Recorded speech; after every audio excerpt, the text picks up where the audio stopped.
The girl knelt there and whispered, "Young sir, please don't die." But he looked in the mirror and saw a creature. Sunken eyes, a triple chin, 160 kilograms of fat. And for the first time in the history of this body, the face in the mirror formed a smile. Because inside sat a master who had been reading bodies like books for 60 years, and he had already seen the table of contents. He woke up because he couldn't breathe. Something huge was pressing down on his chest. First thought, someone had placed a sack of rice there. The second thought came when he couldn't sit up. It wasn't a sack, it was his chest. He narrowed his eyes downward and counted his chins. 4 folds hung one beneath the other like the rungs of a meat ladder. A silk shirt with golden lions was unbuttoned and pulled up. A belly the size of a beer keg. On the floor, the bones of a roasted duck. An overturned jug has flooded the carpet with wine. And nearby, a maid in an apron trembles and begs him not to die, or else they'll beat everyone. He turns his head to the right. His neck won't obey. Fat has clogged it on all sides like dough in a mold. Every degree cuts with pain. For 60 years, he lived in another body. For 60 years, he built himself like a temple, bone by bone, muscle by muscle. Every morning at dawn in the mountains near Chuncheon, every evening barefoot in the snow. Taekyon, Sirim, Danjon breathing. A map of every joint and tendon in the human body lives within him to this time. But the body in the mirror doesn't know a single one of those words. He looks at the maid and smiles. She flinches as if he'd struck her. Water. Warm. Guilt-free. She jumps up and runs away as if afraid he'll change his mind. He remains alone and stares into the mirror again. 160 kilograms. Shortness of breath just from lying down. Swollen red fingers.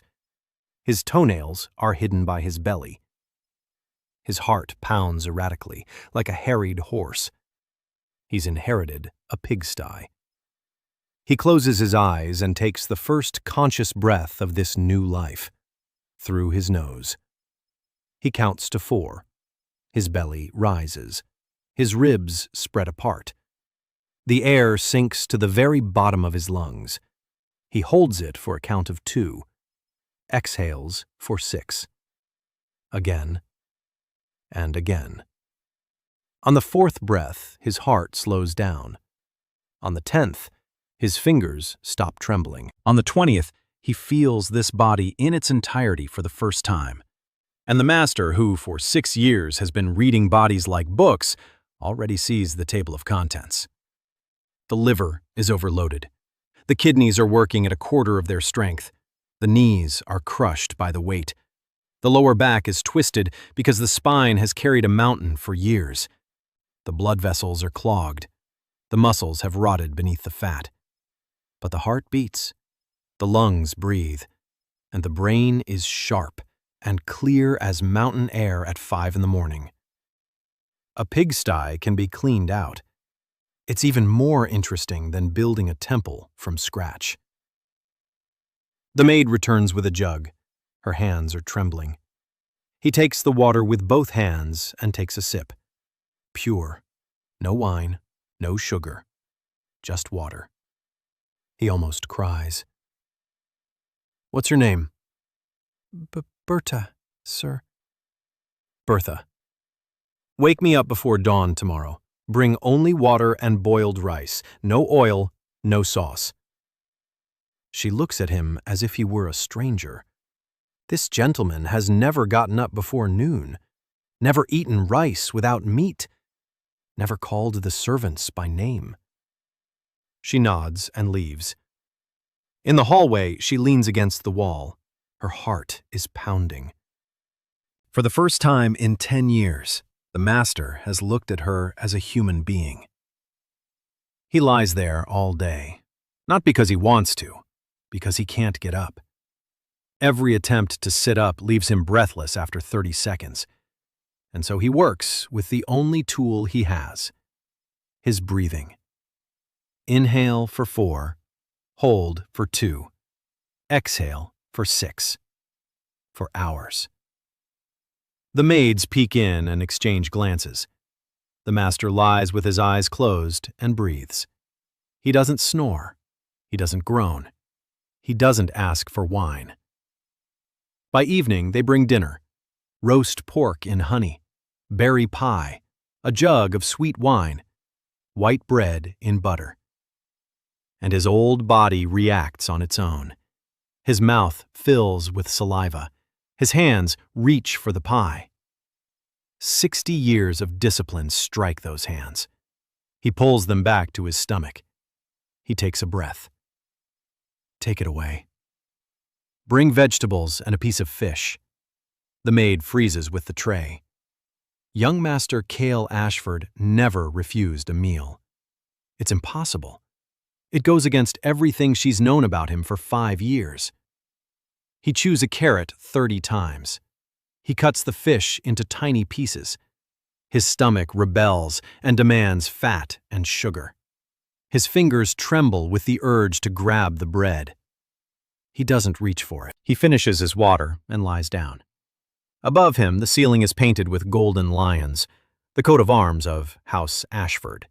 Once the third house of the Valdiran Empire, now a source of dinner table jokes, because the sole heir weighs 160 kilograms and is afraid of his own horse. Tomorrow he will rise before dawn. Tomorrow he will go out into the courtyard. Tomorrow he will take his first step.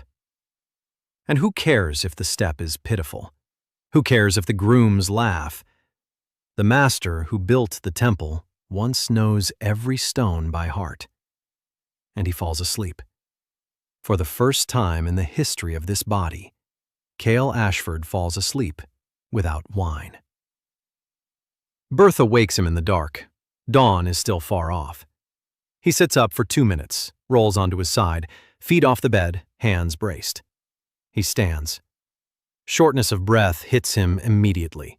Sweat beads on his forehead. 3 breaths, according to the system, and he stands up. Bertha offers him her hand.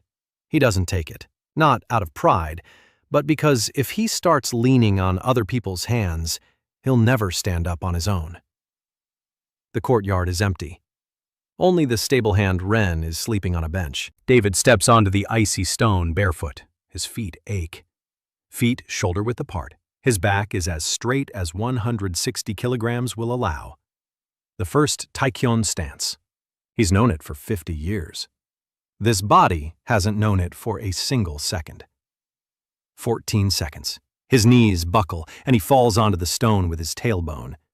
He breathes for a minute. He stands up. 21 seconds. He falls. 30. On the 4th try, he hears laughter. Wren has woken up. 2 others are nearby. They watch as a fat man in a nightshirt, barefoot, sways in the courtyard and tries not to collapse. They haven't seen anything funnier in a month. In a past life, the students laughed too. On the first day. Not on the second. He gets up. The 5th time. The 7th. On the 8th, he stands still for 43 seconds, his teeth chattering from the shaking in his legs. He sits down, breathes, gets up. On the 12th try, the laughter stops. They don't know why. Maybe because a fat man who falls 12 times and gets up the 13th is no longer funny. He's scary. Bertha is waiting at the door with a warm towel. He dries his face. Thank you, Bertha. Her lips are trembling. She's been looking after this boy since he was a baby. She saw how they turned him into this. And not once has she seen him get up before dawn. To say thank you. To notice her. For breakfast, rice, vegetables, and fish again. The cook grumbles. The housekeeper whispers that the master has gone mad. That's what everyone says. But Bertha carries the tray and says nothing. And if the kitchen maid giggles behind her back, Bertha turns and gives her a look that makes the giggling die away on its own. On the second morning, Cedric Ashford entered his chambers, without knocking. The door slammed against the wall. Cale's older brother was everything his younger brother was not. Tall, broad-shouldered, muscular, a face with sharp features and a chin that could cut bread. Blonde hair tied back in a ponytail, a sword at his belt, always a sword at his belt. Cedric Ashford was the heir in fact, though not by right. The right belonged to Cale as the younger son under a special law of House Ashford, and that had infuriated Cedric every single day for the past 19 years. He walked in and looked at his brother.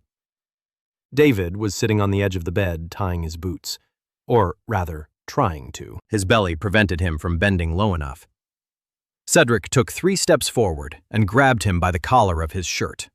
A familiar motion, one honed over the years. He did this every time he wanted to remind his younger brother who the real Ashford was here. Usually, this was followed by a yank upward, then a toss to the floor, then a lecture in a voice that made the windows rattle. Cale usually whimpered. Sometimes he cried. Once, he wet his pants. Today, David didn't resist. He let the hand grab him by the collar. He let the yank begin. And then he did what he'd been taught 40 years ago in a small dojo in the mountains. Half a step to the side. His torso rotates 5 degrees. His shoulder drops. And Cedric's hand, which had just been gripping the collar, was twisted at an angle the human wrist wasn't designed for. The pain came instantly. Cedric collapsed to one knee. He didn't scream. He was too proud to scream. But his face went pale, and a bead of sweat formed on his forehead. David held his wrist for exactly 1 second. Then he let go, gently, as if apologizing. "Brother, you have a weak wrist. With a grip like that, you'll drop your sword in battle one day. Want me to show you an exercise?" Cedric knelt and looked up at his brother. For the first time in his life, he was looking up at Cale. Fat, sweaty, with morning puffiness on his face. But something in his eyes was different. Something Cedric had never seen before. He stood up, rubbed his wrist, looked at his hand as if it were a traitor, turned and walked out. Silently. Didn't say a word. The maid standing in the corner with a breakfast tray dropped the tray. Rice spilled across the floor. She didn't notice. She was staring at the young master with wide eyes. David bent down toward the spilled rice. Or rather, he tried to bend down. His stomach wouldn't let him. He sighed. "In a month, I'll be able to bend down. In 2 months, I'll be able to pick it up." He looked at the maid. "Don't be afraid. Bring another serving, and call Bertha." Bertha arrived 5 minutes later. She already knew. Servants in large houses, the news faster than carrier pigeons. The young master had put Lord Cedric on his knee, in a single motion, unarmed. That phrase was already spreading through the corridors like wildfire. Bertha closed the door and looked at him. "Young master, what have you done?" He was eating rice, slowly. 30 chews per spoonful. He showed his brother that he had a weak wrist. Bertha stood and watched. She had known this boy for 22 years. For 22 years, he had been soft and spineless and afraid of his own shadow. And now he was eating rice without butter and talking about Cedric Ashford's wrist as calmly as if he were describing the weather outside.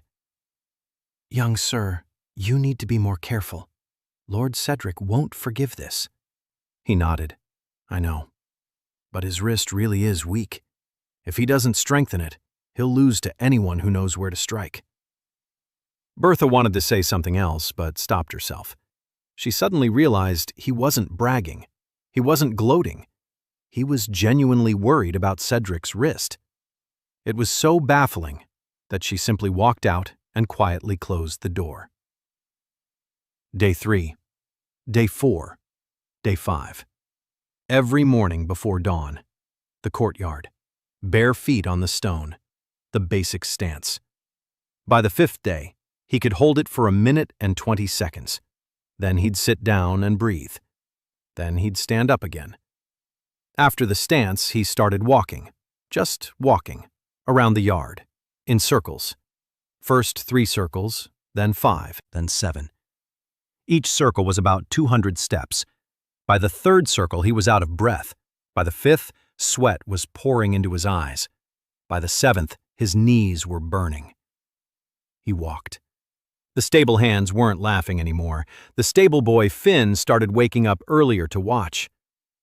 One day, David noticed that Finn was standing against the wall, mimicking his stance. Crooked. Wrong. Knees turned in, back hunched. But he was mimicking it. David walked over to him. The boy flinched and stepped back. Feet wider, knees over toes, back straight but not stiff. Imagine someone pulling you up by the top of your head and down by your tailbone. Finn blinked. Then he spread his legs. He straightened up. His knees were where they should be. That's it. Hold it. Count to 30. Finn stood there. David stood beside him. 2 men in the morning silence of the courtyard. A fat aristocrat and a skinny stable boy. Both stood and breathed. Bertha watched from the kitchen window. She held a rag in her hands and didn't notice that the rag had long since fallen to the floor. By the end of the first week, David asked Bertha to find him an old fencing master, Golan. Bertha frowned. Master Golan had been fired 6 years ago when the Duke, her father, decided that teaching Kale fencing was pointless. Golan left with a single bag and no severance pay. They said he lived somewhere in the lower city and drank. Find him. Tell him the young master is asking him to come, and that he'll be paid for all 6 years. Bertha opened her mouth, then closed it. The young master. You don't have the money for 6 years' salary. He knew. Cale Ashford was the heir to one of the Empire's wealthiest families, but his personal account was empty. His father gave him nothing but an allowance for food and clothing, and most of that allowance was stolen by servants who knew the young master didn't keep track. David finished his water. Then tell him I'm asking him to come. Just come and take a look. If he doesn't like what he sees, he can leave. Bertha went to the lower city after lunch. She returned alone in the evening. Golan refused. He said the house of Ashford was dead and that he wasn't going to teach a sack of lard how to swing a stick. David nodded. Try tomorrow, and the day after. Every day until he comes. The young master. He'll chase me away. He won't. Tell him one thing. Tell him the young master asks why Golan's right shoulder hurts when struck from above, and that the answer isn't in the shoulder, but in the left hip. Bertha memorized the phrase without understanding a word. The next day she went again. She returned an hour later. Following her was a short, wiry man in his 50s with weathered and red eyes. His shirt was patched in 3 places, his boots were worn out, but his back was straight, and his arms moved the way the arms of a man who had held a sword for 30 years move. Golan entered the courtyard and saw Cale. The young gentleman was standing in a basic stance, barefoot, in a thin shirt, 155 kilograms, down 5 in a week. It was just water, but the foundation had been laid. Golan stopped. He wasn't looking at the body. He was looking at the stance. The stance was incorrect by all imperial standards. Feet too wide, center of gravity too low. His arms weren't in front of his chest, but at his sides. No fencer in Valderan stood that way. But Golan had been training knights for 30 years, and he could see that this stance was perfect. Not for a sword, for the body. Every joint was exactly where it should be. Every muscle was working exactly as much as needed. Not a single ounce of unnecessary tension. Who taught you this? David stepped out of the stance, slowly. He turned to Golan. It's a long story. I'll tell you if you stay. Golan was silent for 10 seconds. Then he asked, Why the left hip? Because when you strike from above, you shift your weight to your right leg. Your right shoulder takes the full load.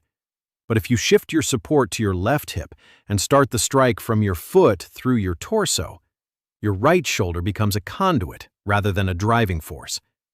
The pain will go away in 2 weeks. Golan stood there. Part of him didn't move. Only his eyes blinked twice, quickly. Then he sat down on a bench by the wall. He took off his boots. He stretched his feet and said quietly, Show me. The next morning he came back. 3 days later, he brought a wooden pole. A week later, he stopped drinking. The first month was a war against his own body. Every morning began the same way. Darkness, cold stone beneath his bare feet, basic stance, walking, breathing. Then Golan would come with the wooden pole, and the real pain would begin. The pole weighed 3 kilograms. For a normal person, that's nothing. For a body that hadn't lifted anything heavier than a fork in 19 years, it was like holding a log. David would grab them with both hands and made the first movement. A basic swing from top to bottom, the simplest movement. Arms up, arms down. The pole traced an arc. He knew this movement so well he could perform it in his sleep, in a past life. Here, on the 3rd repetition, his hands began to shake. On the 5th, the pole pulled forward and David lost his balance. On the 10th, he dropped the pole and doubled over, gasping for breath. Golan stood nearby and said nothing. He didn't encourage him. He didn't scold him. He just stood and watched. 5 minutes later, David lifted the pole again. 10 more reps. Another 5 minutes on the ground. 10 more. On his first day with the pole, he threw up after 30 reps. Golan waited until he was done. Then he handed him a towel. Tomorrow you'll do 40. David wiped his mouth and nodded. At the same time, he changed everything he could in the house.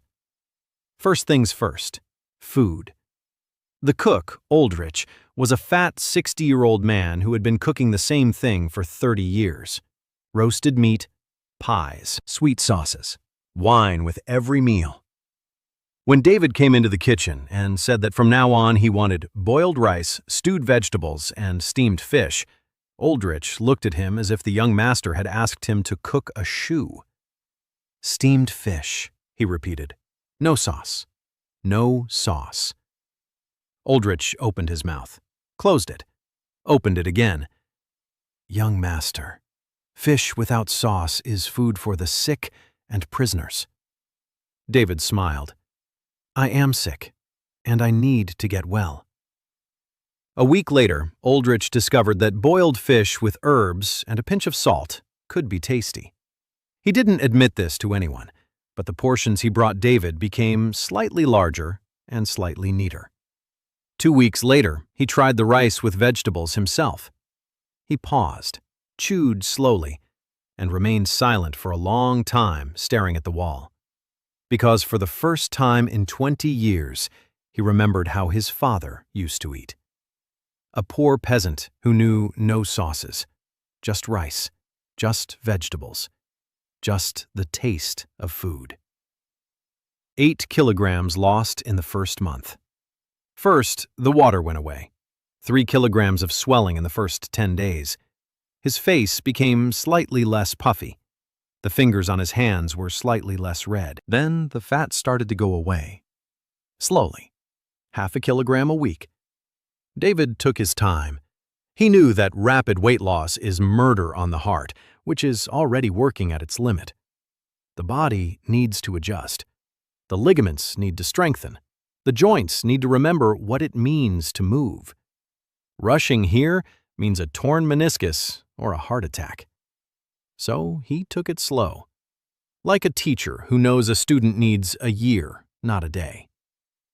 By the end of the month, he could hold a basic stance for 4 minutes, walk 20 laps around the yard without stopping, do 50 pole swings, climb to the second floor with 1 stop to catch his breath instead of 3. These were pitiful numbers for any normal person. For a body that a month ago couldn't sit down without help, it was a miracle. Golan was changing. In the early days, he looked at David with professional skepticism. A fat aristocrat had decided to play at being a warrior. That happens. It usually ends after a week. A week later, David was in the courtyard. 2 weeks later, Golan stopped waiting for it to end. 3 weeks later, he started asking questions. "Young master, that stance, it's not from the Empire. Where did you learn it?" "From a book." "What book?" "An old one." Golan didn't believe him, but he didn't argue, because the stance worked. Because the breathing technique David taught him relieved the tension in his shoulders after an hour of sword practice. Because the exercise for the left hip that Golan did in the mornings eliminated the pain in his right shoulder. Completely. In 12 days. The pain he'd lived with for 4 years vanished in 12 days. Golan stood at dawn in the empty courtyard and raised his right arm with the sword above his head. Up, down, up, down. Not a single spark of pain. He lowered the sword and gazed at the sunrise for a long time. Then he went to the kitchen and asked Aldrich for rice with vegetables. The Ashford household noticed the changes. The servants were whispering. The housekeeper, Mrs. Talls, wrote a letter to the Duke in the capital. "The young master is behaving strangely. He refuses wine. He rises before dawn. He trains with a pole in the courtyard. He has rehired Golan. He'd lost weight." Duke Edmund Ashford read the letter in his study at Orstenheim and tossed it into the fireplace. His son had grown tired of eating and decided to wave a stick around. It would pass. Cedric didn't shake off the impression so easily. His wrist ached for 3 days. He massaged it and twisted it, unable to understand what had happened. Cale. Fat, stupid Cale, who whined and cried and wet his pants. He put him on his knee in one motion, without a weapon, without effort, as if he'd just turned around. Cedric didn't tell anyone about it. He came to the courtyard on the 4th day. He stood in the shadow of the stable and watched Cale train. 20 minutes, then he left. The next day he came back. On the 3rd day, David noticed him. He didn't turn around, didn't show that he saw him, just kept swinging the pole. 40, 50, 60. Cedric stood in the shadows, clenching his right wrist with his left hand. There was an emotion on his face that he didn't recognize. He had never felt it before toward his younger brother. It wasn't anger, not contempt, not pity. It was curiosity. For the first time in 19 years, something inside Cedric Ashford allowed the thought that his younger brother might be something other than a disgrace. Deep into the night, the 2nd month, David couldn't sleep. His knees were burning after training. Every joint ached. The muscles that were waking up after 19 years of dormancy were taking their toll with every movement. He went down to the kitchen to brew a herbal tea that would reduce the inflammation. The kitchen was dark. Only a single candle was burning on the table. Bertha was sitting at the table. She hadn't heard him come in. She was sitting there, crying quietly. In her hands, a letter. The paper was crumpled and wet with tears. David stopped in the doorway. He could have left. He could have pretended not to notice. Instead, he walked in, quietly. He sat down across from her. Bertha startled and quickly wiped her face with her sleeve. "Young sir, I'm sorry, I shouldn't have." He didn't answer. He took a small kettle out of the cupboard. He poured in some water. He set it on the smoldering coals in the stove. He found the dried leaves he'd bought at the market through Finn. Mint, chamomile, a little ginger. He brewed it, slowly, just as he'd been taught in the mountains. Tea needs to breathe. Don't rush it. He handed Bertha a cup. She took it with both hands. Her fingers were trembling. He didn't ask what had happened. He didn't say that everything would be all right. He just sat beside her and waited. A minute later, she spoke of her own accord. Her brother had died, in the village. He'd been sick for a long time. She hadn't visited him in 3 years. They wouldn't let her go. At first, the housekeeper said it wasn't allowed. Then the young master fell ill and needed someone by his side. Then it wasn't allowed again. And now a letter. "We buried him on Monday. Come if you can." But Monday was 2 weeks ago. She didn't even make it to the funeral. David listened. Then he stood up. He walked behind her. He placed his fingers on her neck. The points at the base of the skull. 2 small indentations where the muscles attach to the occipital bone. He pressed gently, evenly, with the pressure of 3 fingers, no more. Bertha froze. Then her shoulders, which had been raised to her ears from tension, slowly dropped. The spasm that had been holding her neck all day released. Her muscles relaxed. The pain was gone. She stopped crying. Not because the grief had passed, because her body had finally let her go. 2 minutes later, she fell asleep, right at the table, her head resting on her crossed arms, her breathing even and quiet. David took off his coat and draped it over her shoulders. He blew out the candle. He went out. On the stairs, he stopped and stood in the darkness for a minute. In his past life, he had no one. No wife, no children, only students, only mountains, only morning snow beneath his bare feet. He thought that was enough. For 60 years, he thought that was enough. Standing on the dark staircase in a stranger's house, in a strange world, in a strange body that ached and creaked with every step, he suddenly realized he had been wrong. In the morning, Bertha came to see the Duke. Not in the capital. The Duke had arrived the day before for a 3-day visit to attend to estate matters. She entered his study without announcing herself. The housekeeper, Talls, tried to stop her. Bertha looked at her. Talls stepped back. Bertha stood before the Duke. Her back was straight. Her voice was steady.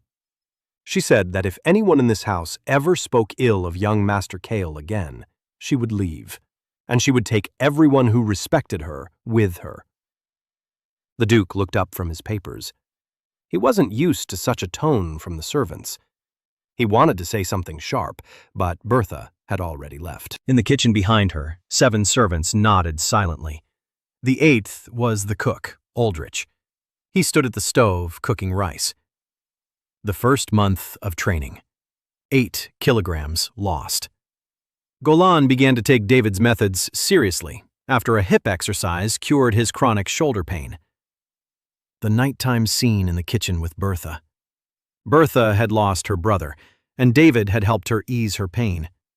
After that, Bertha openly stood up for the young gentleman before the Duke and secured the support of the servants.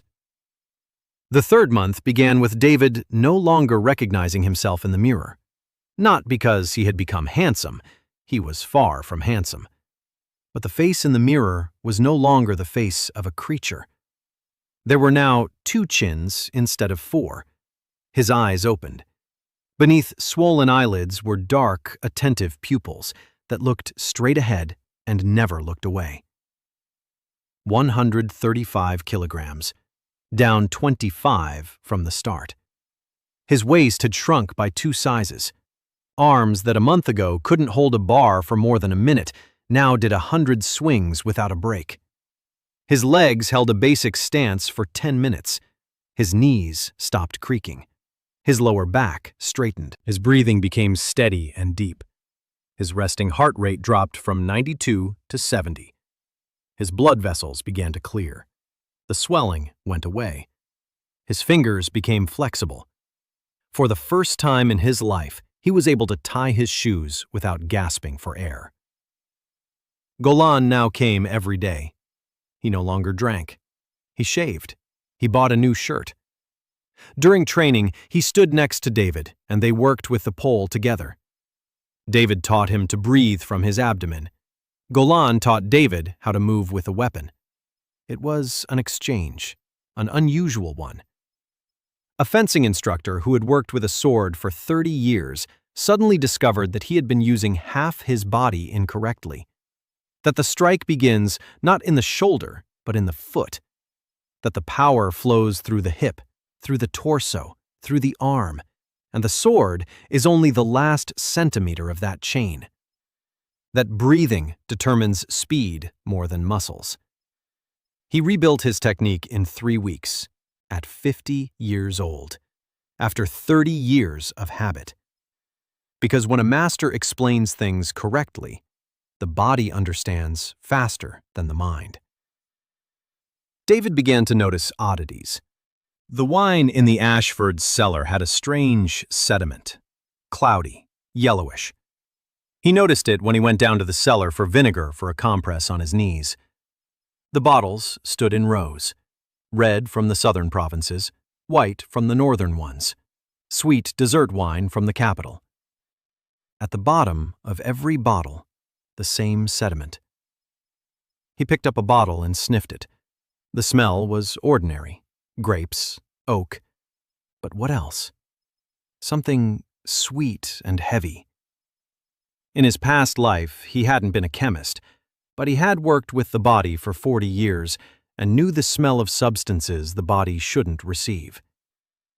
He put the bottle back and said nothing, but he remembered. The second sign came a week later. The family physician, Noel Satt, came every Tuesday to check on the young master's health. This had been a tradition since Cale's mother's time. Dr. Satt was a quiet, gaunt man in his 60s, with slender fingers and a habit of avoiding eye contact. He felt his pulse. He looked down his throat. He gave recommendations that always sounded the same. The young master should get more rest. The young master is advised to drink red wine for blood. The young master should not overexert himself. David listened to him in silence. On the third visit, he asked, "Tell me, Dr. Satt, you recommend wine for the blood. Which one exactly?" "Red, from the cellar. 2 glasses before bed." The doctor answered without hesitation, a familiar phrase, the same one for 20 years. "And what if I told you that this wine has sediment, which shouldn't be there?" Dr. Satt turned pale. Not just a little. Completely. Like a wall. The fingers holding the medical bag trembled. He quickly pulled himself together and smiled. Sediment is a natural process in aged wine. David watched him. For 60 years he had read people, their bodies, their movements, their micro-expressions. Dr. Satt was frightened, not surprised. Frightened. That meant he knew about the sediment. David didn't press the issue. He smiled, nodded. "Thank you, doctor. You're probably right." The doctor left, faster than usual. That same evening, a pie arrived. It was brought by a new kitchen maid whom David had never seen before, a gift from the neighboring estate, with berries and honey, for the young master. The girl set the pie on the table and left. David looked at the pie. 3 months ago, he wouldn't have given it a second thought. A body that had spent 19.4 had eaten everything that was brought to him and didn't know how to refuse. But David hadn't eaten sugar in 2 months. He hadn't eaten white flour. He hadn't eaten anything from people he didn't know. The pie remained on the table. In the morning, he found it on the floor. Half of it had been eaten. Griffin was lying nearby, Cedric's hunting dog, a red-haired Kurtzar that Cedric had brought from the southern provinces 3 years ago. Griffin was lying on his side, eyes open, tongue hanging out. His paws were stretched out, dead. The fur around his mouth was covered in white foam. David stood over him and checked for a pulse, which wasn't there. The pie, a gift from the neighboring estate, for the young master.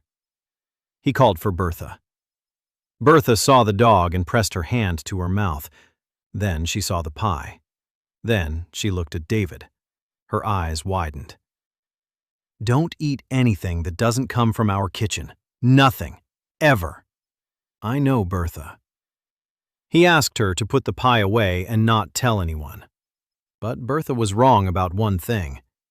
It was already too late not to tell. Cedric came for Griffin an hour later.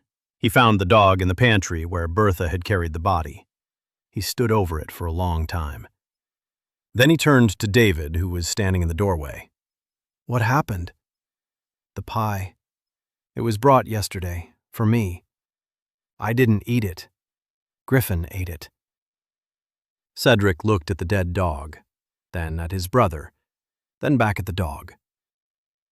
Something in his face was changing, slowly, like a glacier cracking. He didn't say a word. He left. But from that day on, Cedric Ashford stopped showing up in the shadows of the stable. He began coming into the yard openly, in the morning, for training. At their first joint training session, Cedric stood off to the side and pretended to warm up on his own. Golan looked at him, then at David. David nodded. Golan walked over to Cedric and suggested a simple exercise. The basic stance, feet wide apart, breathing from the abdomen. Cedric looked down at him. "I'm a knight. I know how to stand." Golan shrugged. "Try it this way." Cedric tried. He stood there for a minute. His legs started to shake. He couldn't believe it. His legs, the ones that carried him in armor all day at tournaments, shaking from standing still. David stood next to him in the same stance. 135 kilograms, and he stood perfectly still. No trembling. 10 minutes. Cedric clenched his teeth and stood for 3 minutes. On the 4th, he fell. The next morning, he came back. A week later, he stood for 7 minutes. 2 weeks later, he began breathing from his abdomen. 3 weeks later, the servants saw Lord Cedric Ashford sitting in the garden at dawn with his eyes closed, breathing. It frightened them more than all his screams over the past 23 years. David found the book at the end of the 3rd month. He wasn't looking for a book. He was looking for a hiding place. Kale's chambers were furnished expensively but tastelessly. Heavy furniture, drapes, 3 mirrors, 1 large one opposite the bed, 2 small ones on either side of the door. The large mirror hung crookedly. He noticed this because he looked into it every morning, and every morning the right edge was slightly lower. The frame was heavy and gilded. He asked Finn to help take the mirror down. Behind it, in the wall, was a niche. A small one, the size of a brick taken out of the masonry. A book lay in the niche. Thin, in a leather binding. No title. No author. He opened the first page. The text was handwritten, in small, neat handwriting, in a language he didn't know. But the drawings. He knew the drawings. A human figure in a basic stance. Breathing lines drawn from the abdomen upward through the diaphragm, through the throat, to the crown of the head. Pressure points on the neck, on the wrists, on the inner thigh. He turned the page. A diagram of a kick, hip rotation, weight transfer, the angle of the foot. Taekyon. It was Taekyon.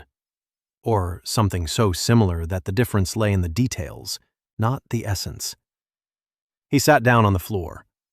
Finn stood nearby and said nothing. He didn't understand what was happening, but he saw that the young man had turned as white as that wall behind the mirror. David was holding the book and couldn't breathe. Not from fat, not from shortness of breath.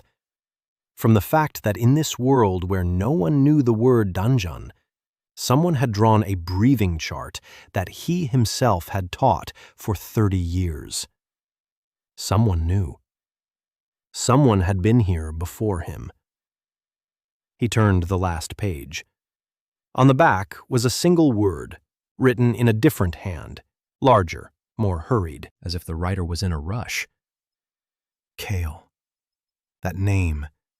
The name of the boy whose body he now wore. Someone had left this book for Cale Ashford. Someone wanted him to find it. David closed the book. He pressed it to his chest.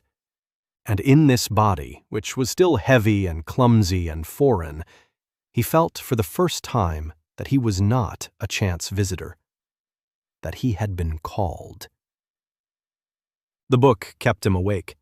He read it every night by candlelight, studying the illustrations one by one. The text was in a language he didn't know, but his body remembered every line. This stance. He'd been doing it for 40 years. This strike. He'd taught it to his students in the mountains.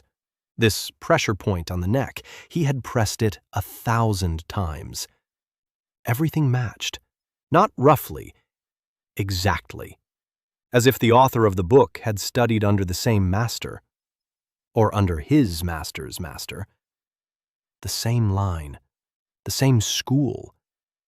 Across 150 years, and who knows how many worlds.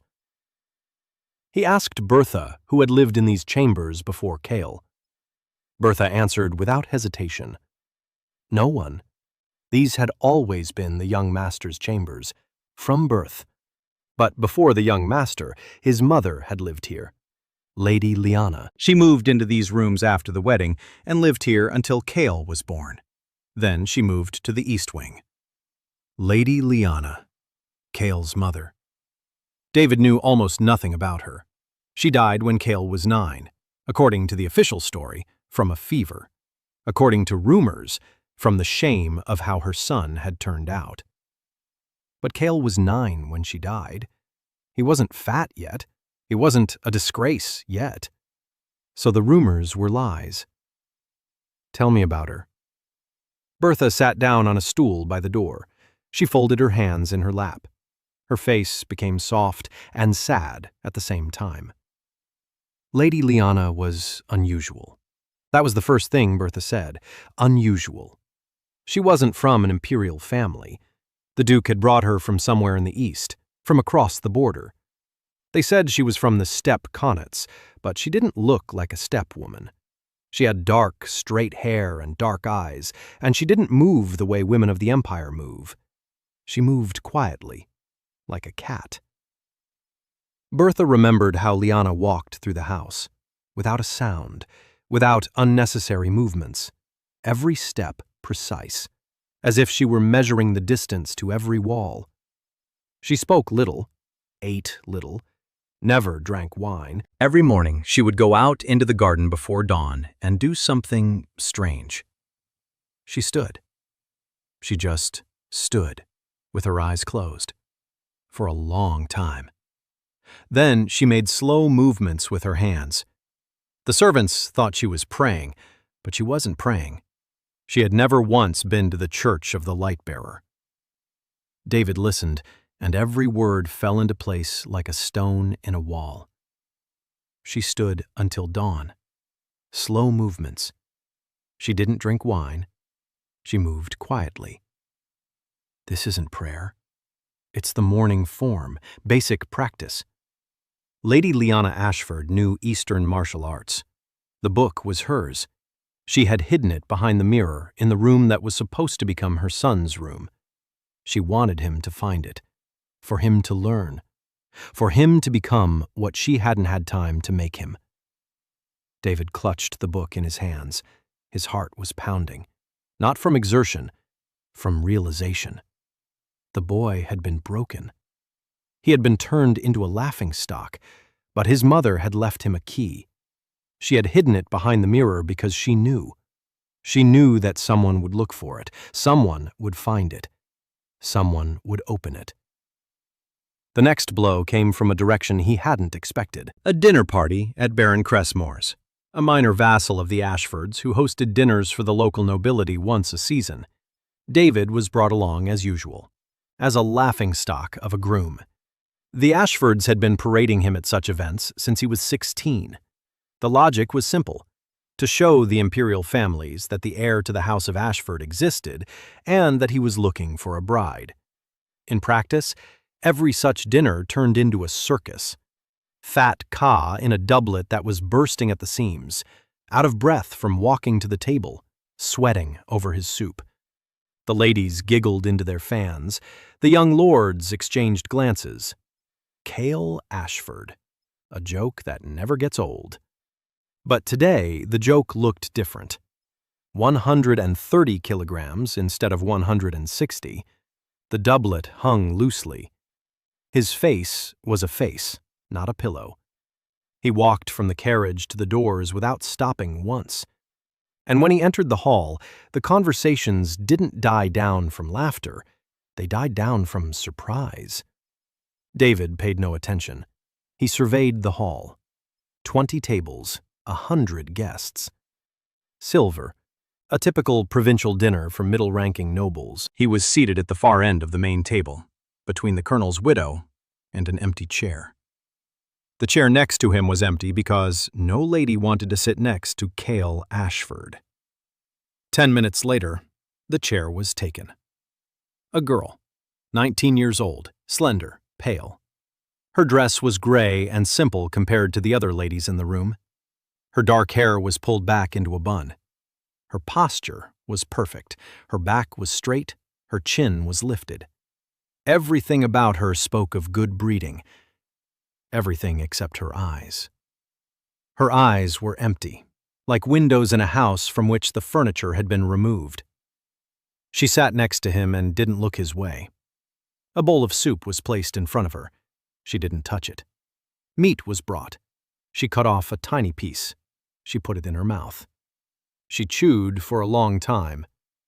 Then she set down her knife and fork. David watched out of the corner of his eye. He'd seen this before, in a past life. Girls who are afraid of food, who have been taught that food is the enemy, who count every bite and every sip and every gram, and live in constant war with their own hunger. Her hands were thin, too thin. Her wrists stuck out of her sleeves like sticks. A blue vein stood out on her temple. She was hungry. He could tell by the way her eyes slid over the plate of fried fish and immediately looked away, by the way her hand twitched toward the bread and stopped, by the way her fingers clutched the napkin on her lap. For 60 years he had worked with bodies. He knew that hunger was not just an empty stomach. Hunger was fear. Fear of becoming more than you were allowed to be. He turned toward her, quietly, without sudden movements, as one approaches a wounded animal. He took a small piece of fish from the platter. He placed it on her plate next to the untouched meat. He added 3 leaves of green salad. She froze. She looked at her plate, then at him. For the first time all evening, something alive appeared in her eyes. Not gratitude, not anger. Confusion. He said quietly, "Your body is not the enemy. Eat this, slowly." Lady Evelyn Morholt, the daughter of an impoverished earl, brought to the capital to be sold into a profitable marriage, trained from childhood to be an ornament, to be silent, to smile, not to eat much, not to have an opinion. She looked at the fat man who had placed fish on her plate and told her that her body was not the enemy. She didn't know what to make of it.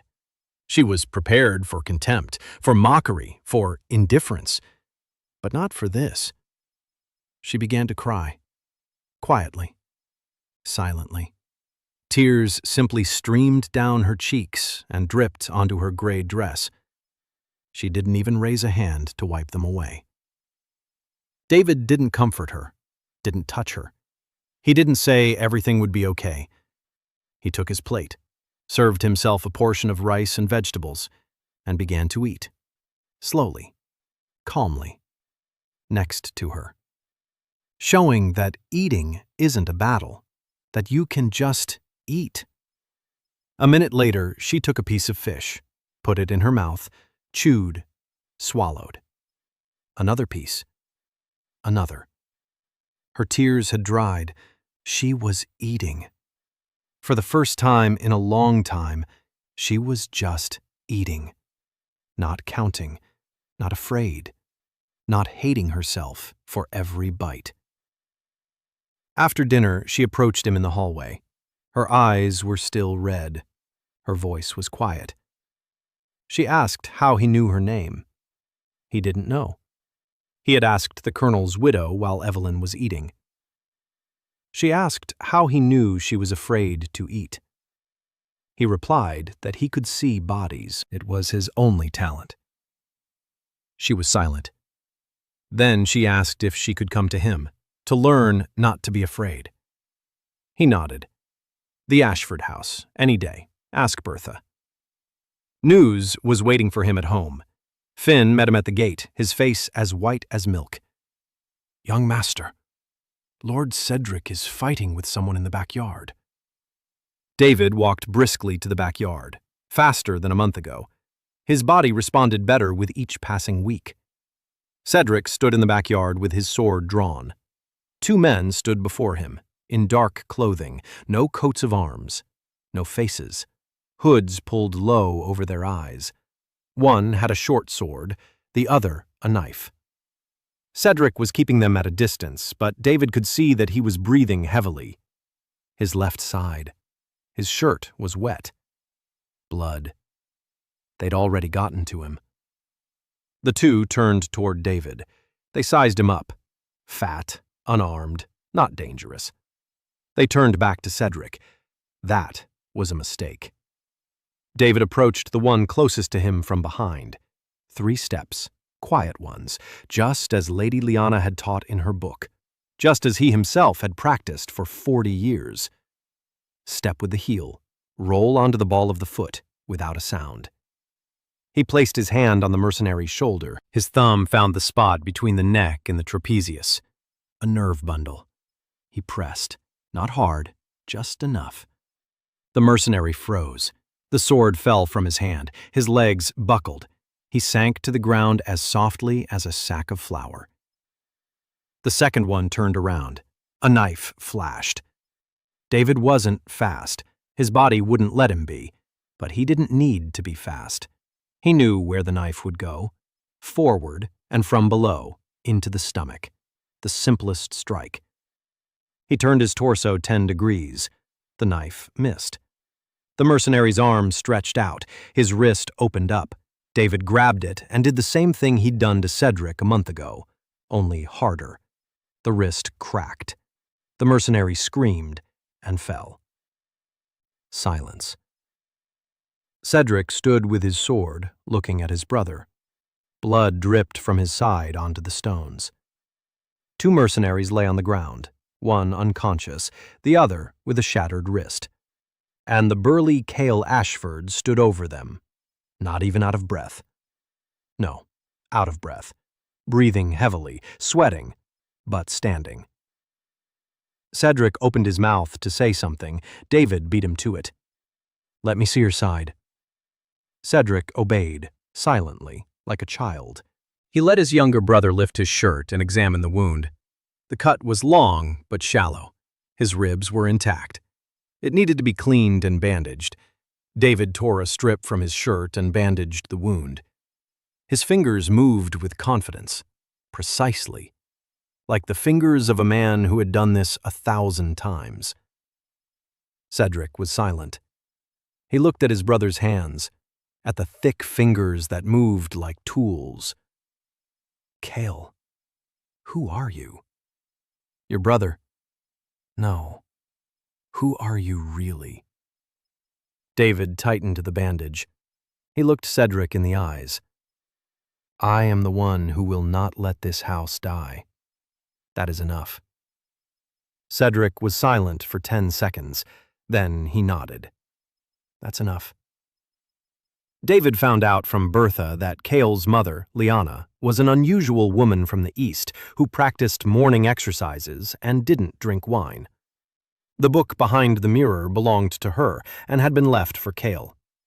At a dinner party, David met Lady Evelyn Moreholt. He helped her overcome her fear of eating, and she asked to come to Ashford House. Mercenaries attacked Cedric in the backyard. David subdued 2 of them with his bare hands and bandaged his brother's wound. For the first time, Cedric asked who he really was, and accepted the answer. Cedric interrogated the mercenaries. The one with the shattered wrist spoke after an hour. A man from the capital had hired them. He didn't give a name. He paid in gold. The order was simple. Kill the younger heir of House Ashford. Not the older one, the younger one. Cedric sat on a chair across from the bound mercenary and said nothing. He was used to being hated. He was used to Cale being despised. But to kill. Cale. Fat, useless Cale, who could have been removed from the scene with a single decree of abdication. Why kill someone you could simply mock?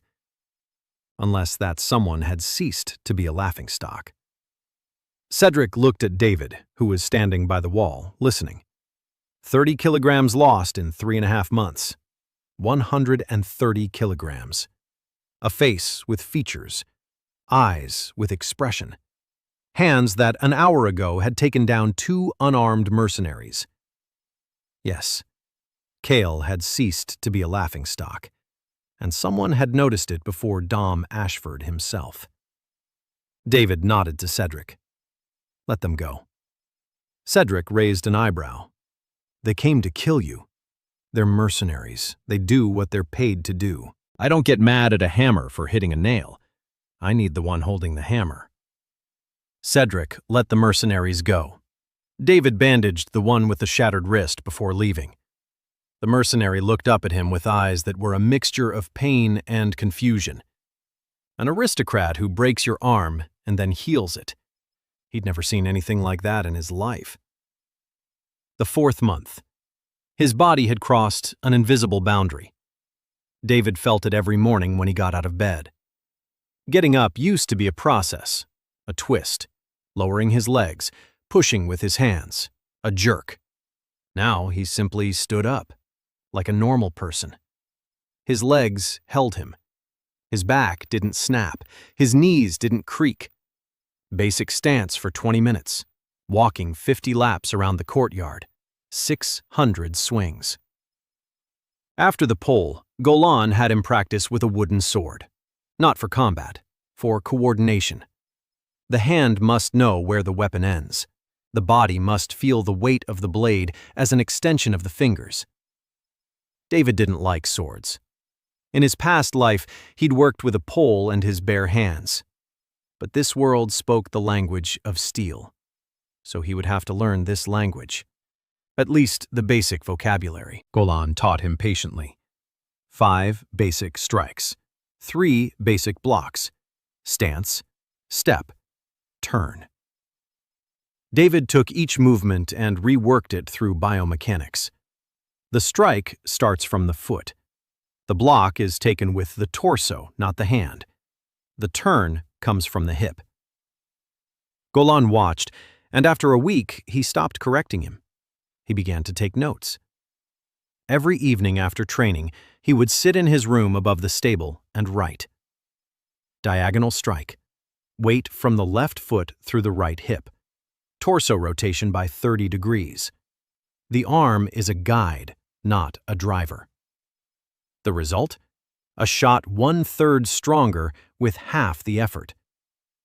He didn't know he was recording a revolution.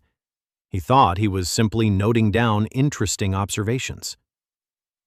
Lady Evelyn arrived on the 5th day after dinner.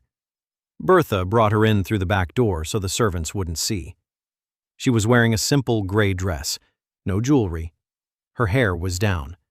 Her face was thin and tense. She stood in the doorway of David's room and did not enter, as if she were afraid that if she crossed the threshold, it would become real. "Come in, Lady Evelyn." She entered. She sat down on a chair, hands on her knees, back straight. The perfect posture of a girl who had been taught for 20 years to be a piece of furniture.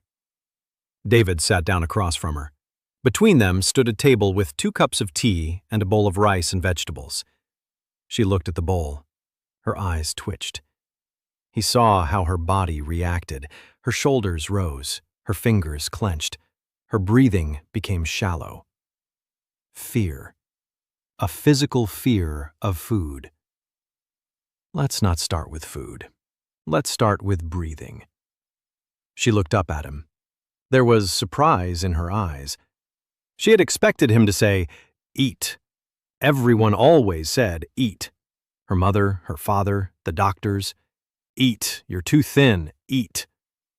No one ever said, "Breathe." He showed her the basic breathing technique. Relax your stomach. Breathe in through your nose for a count of 4. Hold for 2. Breathe out through your mouth for 6. She tried. Her stomach wouldn't relax. It was sucked in and tight. For 19 years, she'd kept her stomach sucked in because a protruding stomach is unattractive, because a lady shouldn't take up much space, because the smaller you are, the better. Put your hand on your stomach. Can you feel it? It isn't moving. It needs to move. Breathe in, and your stomach moves forward. Breathe out, and your stomach moves back. Your stomach is a pump. Let it work. She tried. 5 minutes, 10. Her stomach started to move. Just a little, a centimeter, then 2. Her breath grew deeper. Her shoulders dropped. Her fingers relaxed. She suddenly felt her stomach, not as an enemy, as a part of her body. He asked her to take a grain of rice, 1 grain, put it in her mouth. Don't chew, just feel it. She took the grain of rice with trembling fingers, placed it on her tongue, and sat like that for a minute, with a single grain of rice in her mouth and breathing from her belly. And she wasn't afraid. When she left an hour later, she had eaten 3 spoonfuls of rice. That was more than she had eaten in a single sitting in the past year. Bertha walked her to the gate. She turned back and looked at David. Poor girl. Yes, you will help her, if she lets you. 3 days after Evelyn's visit, another guest arrived at the estate, uninvited. A letter had arrived that morning bearing the seal of the Order of the Lightbringer. Brother Corvus, a third-rank inquisitor, will pay a courtesy visit to Ashford House for a spiritual conversation with the young heir. Bertha read the letter aloud. Her hands were trembling. An inquisitor in the house is not a courtesy visit. It's a warning. David listened and nodded calmly. Let him come. Make some tea. Brother Corvus arrived on horseback, alone, without an entourage. It was worse than if he had arrived with a dozen soldiers. A lone inquisitor is a man who needs no help. Tall, thin, a face like an axe. His eyes were cold and gray. His cassock was white, with a golden sun embroidered on the chest. He walked into the living room and sat down in an armchair without waiting to be invited. He looked at David for a long time, appraisingly. Young Lord Ashford, I've heard you've changed. David poured him some tea. He served it with a bow, gentle, respectful. Everyone changes, Brother Corvus. I just decided to start earlier than most. Corvus didn't touch the tea. Rumors have reached us about your new hobby. Training. Unusual, not imperial. David drank his tea, slowly, counting his breaths, keeping his face relaxed. I train with Master Golan. Fencing, pole work, all within the bounds of noble tradition. Corvus tilted his head. "I've been told otherwise, that you stand barefoot in the courtyard in strange poses, that you breathe in an unusual way, that you teach your servants certain things that resemble the practices of Eastern barbarians." David set down his cup. There it is. The Church of the Lightbringer, the guardians of the monopoly on blessings. If a person can become strong without magic and without the light, then what is the church for? I teach the maid exercises for a bad back. I teach the stable boy to stand correctly so his knees don't hurt. If that's heresy, then every grandmother who rubs goose fat on her grandson's chest is a heretic too. Corvus did not smile. Grandmothers do not trouble the order. The heirs of great houses who practice the Eastern arts do trouble it. He stood up, without saying goodbye. At the door, he turned around. "I'll be back, young lord. I hope that on my next visit, I won't have to bring with me the questions they ask in the dungeons." He left. Hooves clattered across the courtyard and fell silent. Bertha stood in the hallway, white. "They know. They're watching us." "Yes, Bertha, they're watching." She sat down on a bench by the wall. "Young master, maybe we should stop for a while." "Until they look away." He crouched down next to her, his knees bent easily. A month ago, he couldn't have crouched down. "Bertha, if I stop now, they'll realize I'm afraid, and then they'll come not with questions, but with answers. The only way to protect myself is to become so useful and so visible that getting rid of me will cost more than putting up with me." Bertha looked at him. The boy she had nursed, whom she had spoon-fed, who cried at night and called for his mother. He sat next to her and spoke of survival strategies in the voice of a man who had lived 60 years.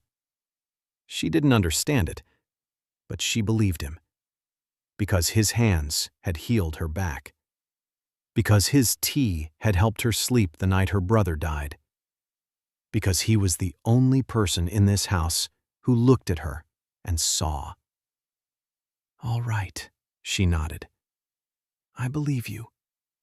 But promise me one thing. Be careful." "I promise." The 5th month. 125 kilograms, down 35. His body was changing faster than he'd expected. His age was working in his favor. 19 years old. A young body that had finally received proper food and exercise responded with eagerness. The fat was melting away. Muscles were emerging. Not defined, not beautiful, but real. The contours of his rectus abdominis began to show beneath his skin. His shoulders broadened. His neck became defined. Golan said the young man was starting to look like a young bull that hadn't yet reached its prime, but could already break through a fence. David smiled. It was the first compliment he'd received in this world. The workouts got harder. Morning workout, 30 minutes, 600 swings, 100 basic strikes with a wooden sword, 10 minutes of sparring with Golan, 40 laps around the courtyard, stretching and breathing exercises in the evening. Golan fought him cautiously, because he knew that David could see every move 2 steps ahead, but his body didn't always keep up with his eyes.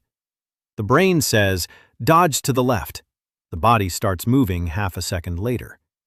That half second was the chasm between the master and the student locked in a heavy spacesuit. But the gap narrowed every day.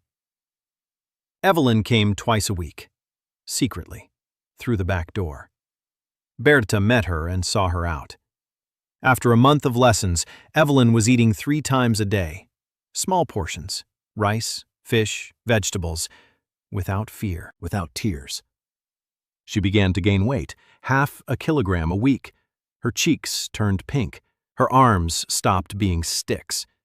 She stopped fainting from hunger. In the third session, David taught her breathing. In the fifth, he showed her the basic stance. She looked at him in surprise. "This is a stance. For combat?" "No, for the body. So your body knows it has the right to take up space, to stand wide, to breathe deeply, to be." She assumed the stance, feet shoulder-width apart, back straight, arms at her sides. And for the first time in her life, she didn't suck in her stomach. David nodded. "That's it. Remember this. This is your size, no less." There was a month left until the grand tournament. A letter from the council's office arrived with a black seal. All heirs of the houses comprising the Imperial Council are required to personally participate in the tournament matches. Refusal to participate means forfeiting the right to vote. The house loses its seat on the council. Forever. The decree was new, adopted 3 months ago at the initiative of Chancellor Halgrim, specifically for those like Kale, for heirs who could be crushed in the arena and chalk it up to a sporting accident. Golan read the letter and turned pale. "Young master, you're not ready." "I know. Marcus Vane. 3 tournaments in a row, 4 dead heirs. Accidental deaths. I know." Golan sat down on a bench and rubbed his face with his hands. He had seen Vane in battle, 6 feet tall, 100 kilograms of muscle beneath black steel. A 2-handed sword that ordinary knights lift with both hands, Vane held with one. A speed you wouldn't expect from a man of that size. And the eyes. The eyes of a man for whom killing in the arena is a job, not a passion. David stood in the courtyard and stared at the sky.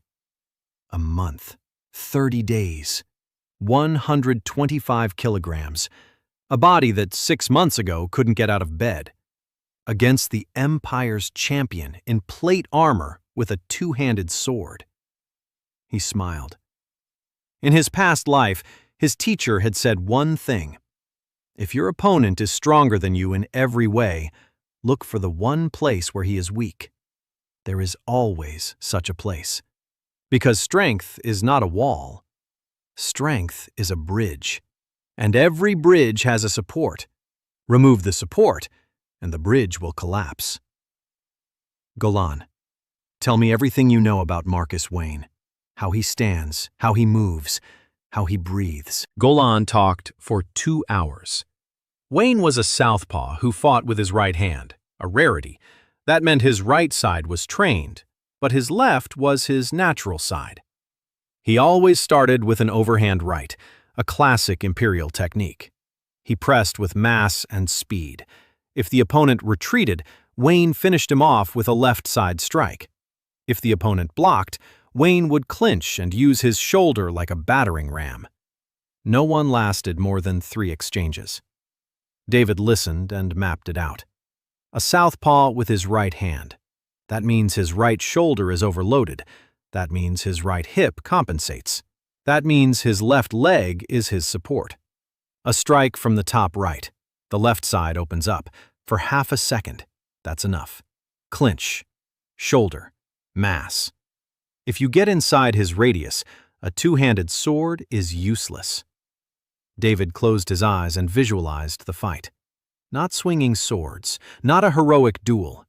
Geometry, angles, distances, pressure points, footwork. He wouldn't be fighting a knight. He would be fighting a body. And he knew that body better than anyone in this empire. Training over the last month had been different. Golan had set up a wooden pole in the courtyard, covered in burlap and leather. 2 meters tall, shoulder width. A helmet on top of the pole, an old breastplate on the body. Train on it. Get used to the size. David worked with the post for 2 hours every day. He didn't strike it. He entered its space. He walked around it. He ducked under an imaginary blow. He touched specific points. The neck under the helmet, the armpit behind the shoulder guard, the inner thigh between the greaves and the leggings, the elbow crease, the popliteal fossa. The armor covers the flesh, but does not cover the joints. There is a gap between each plate. In every gap, there is a nerve, or a tendon, or an artery. He wasn't going to defeat Marcus Wayne in a sword fight. He was going to show him that armor isn't protection. Armor is a cage, and anyone who knows anatomy can open that cage without a key. So Yun Chang appeared 2 weeks before the tournament. David first saw her on the training field of the garrison, where Golan had brought him to work in the open air. Tall, a head taller than most of the men on the field. Broad shoulders, long arms. Dark hair pulled into a knot at the nape of her neck. A face with high cheekbones and slanted eyes. Eastern features. In the Valdiran Empire, that meant one thing: steppe blood, an outsider. She was fighting 3 knights at once, a training bout, wooden swords, but even with wooden swords it was clear she was better than all of them. Faster, more precise, stronger. She moved like water around rocks. Every strike landed where the opponent didn't expect it. Every block was not a wall, but a redirection. She didn't stop the attack. She guided it past herself. The 3 knights were exhausted in 10 minutes. She wasn't even out of breath. David stood and watched. Golan stood beside him. So Yun Chang, the only female knight in the empire, nicknamed Cold Blade, half-steppe. Her father was an imperial baron. Her mother was from the steppe khanates. No one will take her in. To the imperialists, she is too much of a steppe woman. To the steppe people, she is too much of an imperialist. She fights for the garrison because not a single noble house would take her into service. David looked at her and saw what no one else saw. She was apologizing, with every movement, with every blow. She fought like a person begging for forgiveness for simply existing. Her blows were strong but restrained. She could have struck twice as hard, but she didn't. Because if she struck with full force and broke an imperial knight's arm, tomorrow she would be expelled from the garrison. She had fought at half strength her whole life. She had hidden her whole life. She had diminished herself her whole life to fit into the space allotted to her. Like Evelyn, only from the other side. Evelyn diminished her body. Yun, she diminished her strength. Both hated themselves for how they were born. He waited until she finished. He approached. She looked down at him, a fat aristocrat, without a sword, no armor, in a plain canvas shirt. She recognized him. Everyone knew Cale Ashford, the Empire's joke. But the joke had lost weight, and the joke had strange eyes, calm, attentive, old. You fight as if you're apologizing for existing. Stop it. She froze. Her fingers tightened around the hilt of her wooden sword. Her jaw tensed. Her eyes grew cold. Who are you to tell me how to fight? A man who sees bodies. You're striking at 60% power. Your right punch comes from your shoulder, not your hip. Because if you struck from your hip, there would be enough force to shatter a helmet. You're afraid of your own strength. She was silent. 10 seconds. 20. He saw her jaw clench, how the knuckles on her fingers turned white on the hilt, how she swallowed something rising in her throat. Then she turned and walked away, with quick steps, without looking back. Golan shook his head. You shouldn't have said that. Maybe, or maybe not. So Yun returned 2 days later. She arrived at the Ashford estate at dawn. She stood at the gate and waited. Finn saw her first and ran to David. There's a female knight out there, standing there, silent. David came out. She stood as straight as a sword, arms at her sides, a stony face. Teach me. What? Not to apologize. He nodded. Let's go to the courtyard. So Yun trained like a woman possessed. She came every day at dawn.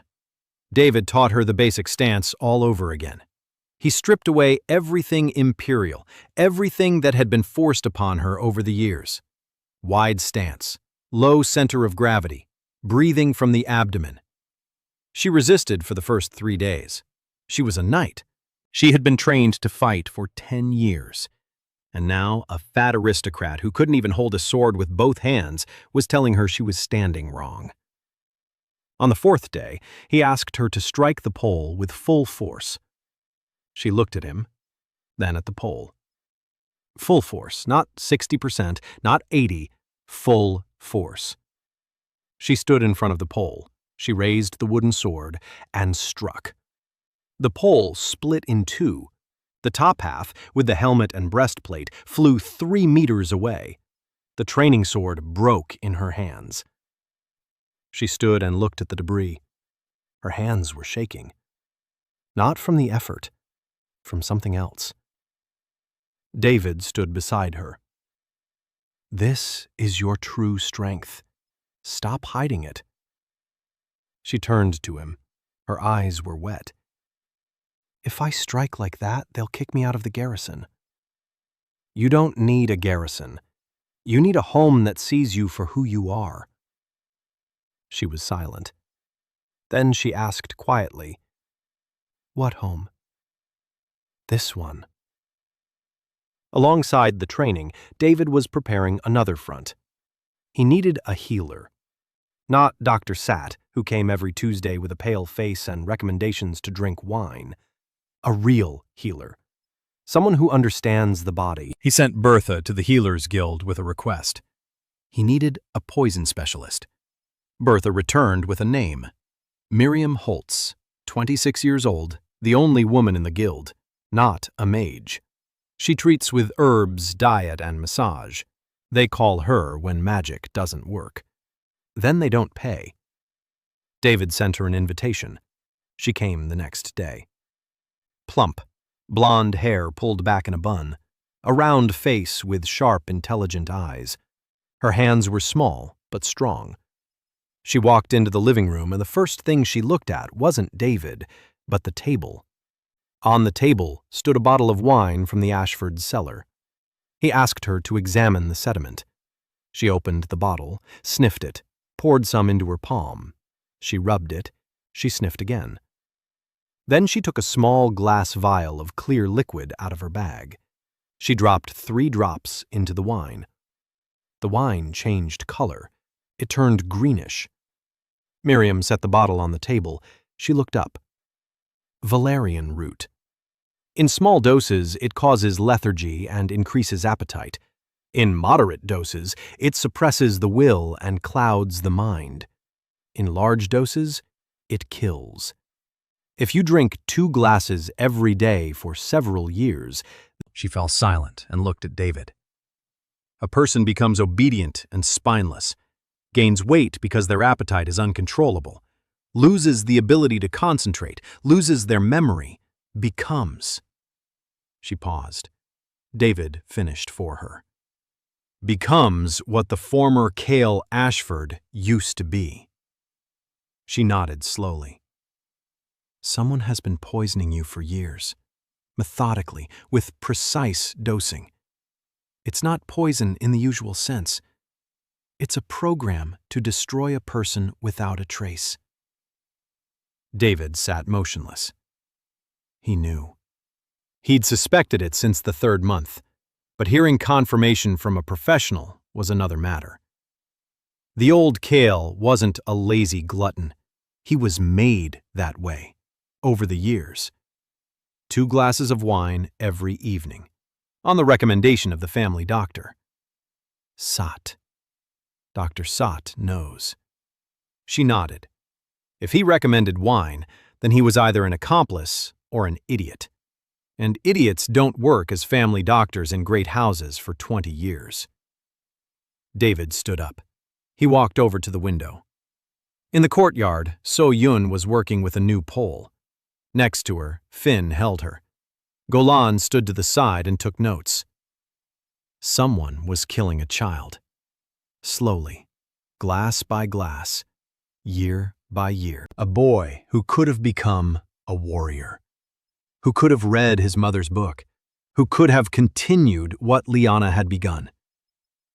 They turned him into a laughingstock so he would never open the secret compartments behind the mirror, so that he would never know that his body could be a weapon without magic, so that the idea that a man is capable of power without the blessing of the light would die with him.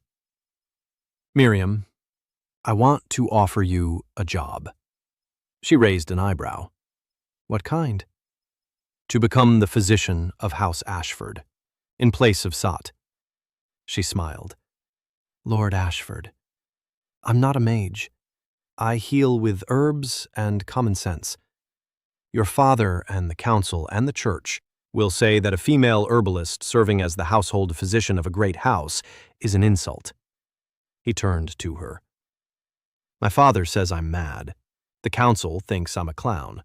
The church suspects I'm a heretic. One more insult, or less, doesn't matter anymore." She looked at him. Then she laughed. For the first time since her visit. The laughter was loud and open. The laughter of a woman who has nothing to lose. "All right, I agree.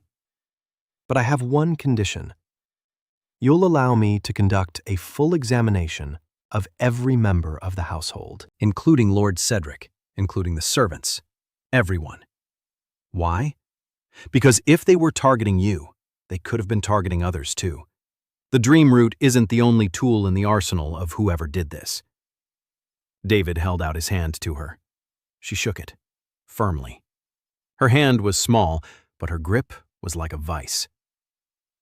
2 weeks until the tournament. Miriam inspected the house. The results were worse than he'd expected. Bertha. Chronic lead poisoning from the old water pipes in the kitchen.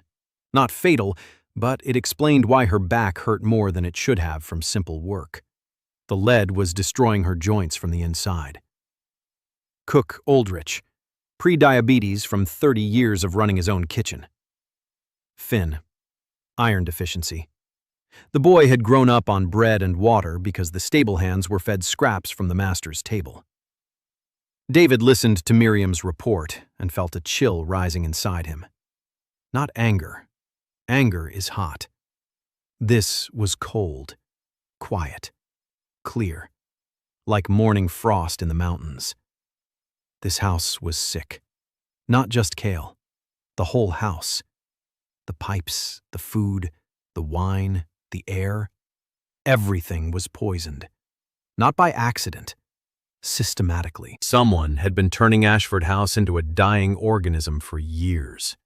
He called Cedric. Miriam showed him the results. Cedric listened in silence. His face was stony.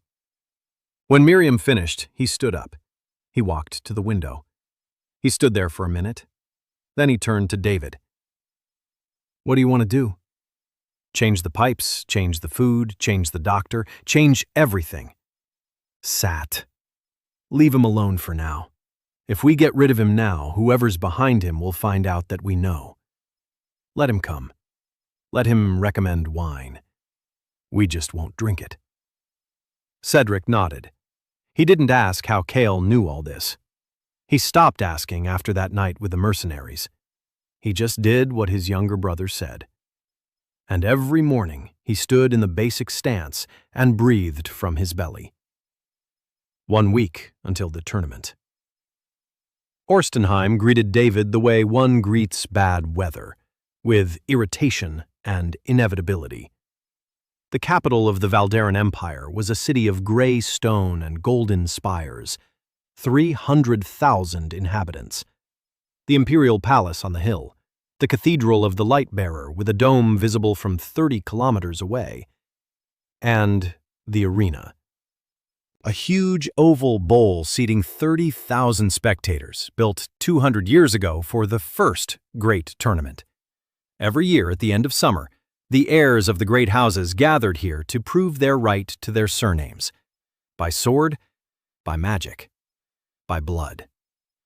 House Ashford occupied a city residence on Lion Street, a dusty mansion that hadn't been opened in 2 years. Bertha tidied up 4 rooms in a day. Finn cleaned the stables. Golan checked the training yard. So-Yun stood by the gate and watched the passers-by who were watching her. A female knight at the gate of House Ashford. Yet another reason for rumors. David stood in front of the mirror in the bedroom. 120 kilograms, 40 to go. His body still felt heavy. His belly still jutted out. He had a single but large chin. His arms were thick, but muscles were already visible beneath the fat. Not perfect, far from perfect, but it was a body, not a sack, not a barrel. A body that could move, that could stand at attention for 20 minutes, that could run 20 laps around the courtyard without stopping, that remembered how to break wrists and press pressure points. In a week, this body would step into the arena against Marcus Wayne, the Steel Hammer. 120 grams against 100 in plate armor. No armor, no sword. Barefoot. Golan thought he was crazy. Young master, at least put on a breastplate. No. Why? Because the armor will slow me down. I need every tenth of a second. Golan shook his head. He believed in David's method. He had seen how pressure points worked. He had felt for himself that a kick from the foot through the thigh was 3 times stronger than a blow from the shoulder. But it was one thing to train and another to be in the arena. In the arena, Marcus Vane would be swinging a 2-handed sword made of hardened steel. One blow to an unprotected body, and the tournament would end in a funeral. 2 days before the tournament, an official reception at the Imperial Palace. All heirs are required to attend. David put on a doublet, a new one, tailored by Bertha to his measurements. Dark gray. No gold, no lions. Simple. Evelyn helped him with his manners, how to bow to the imperial box, how to address the chancellor, how not to take a glass of wine when it's offered, and it will definitely be offered. He listened to her and saw how she had changed over the past 2 months. Her cheeks had turned rosy. Her hands were no longer like sticks. Her eyes were full of life. She ate 3 times a day and no longer cried over her plate. She stood before him in a dress that finally fit her body rather than hanging on a skeleton, and explained the protocol of the imperial court to him with a precision that betrayed years of drill. When you enter the hall, do not look at the chancellor first. First, a bow to the imperial box, then to the council, then to the chancellor, in that exact order. He nodded. Then he asked, "Will you come with me?" She froze. It was an invitation, an official one. The heir to a great house invites a lady to the imperial reception. It meant that the entire court would see them together, that there would be talk, that her father would gain hope for a profitable marriage, that the chancellor would gain another target. "Yes," she answered without hesitation. "Yes, I'll go." The palace, 1,000 candles, gold, marble, portraits of emperors on the walls, the scent of wax and perfume and wine. The reception hall held 500 people and was full today. Heirs to great houses in ceremonial doublets with swords at their belts. Their ladies in dresses that cost more than a village earns in a year. Court magicians in embroidered robes, generals, bishops, and at the center of it all, Chancellor Halgrim. Short, bald, with thin lips and eyes that did not smile when his face did. He stood at the foot of the imperial throne. The throne was empty. The old emperor no longer left his chambers. Standing next to the chancellor was the crown prince. Young, pale, with the eyes of a deer caught in the light of the torches. A puppet. Everyone knew it. No one said a word. David entered the hall with Evelyn in his arms. The chatter died down, not from laughter, from surprise. Cale Ashford, the Empire's joke. 120 kilograms instead of 160. A face with features, eyes with expression. And next to him, Evelyn Morholt in a blue dress, standing straight with lively eyes. Two jokes had turned into something that was no longer a joke.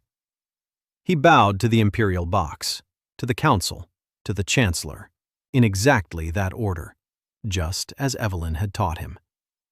Chancellor Halgrim looked at him for a long time, appraisingly. Then he smiled. "Lord Ashford, glad to see you in good health. They say you've changed." David replied with a bow. "Health is a job, Chancellor. I've simply started working." Halgrim nodded. "You need health in the arena, too. I hope you're ready, in 2 days." "I look forward to it." It was a threat. A polite one, a smiling one. Deadly. Halgrim already knew who he would pit against Kale. Marcus Vane, the steel hammer, the executioner in armor. In the corner of the hall stood a girl, red-haired, fragile, in a white dress that was a little too big.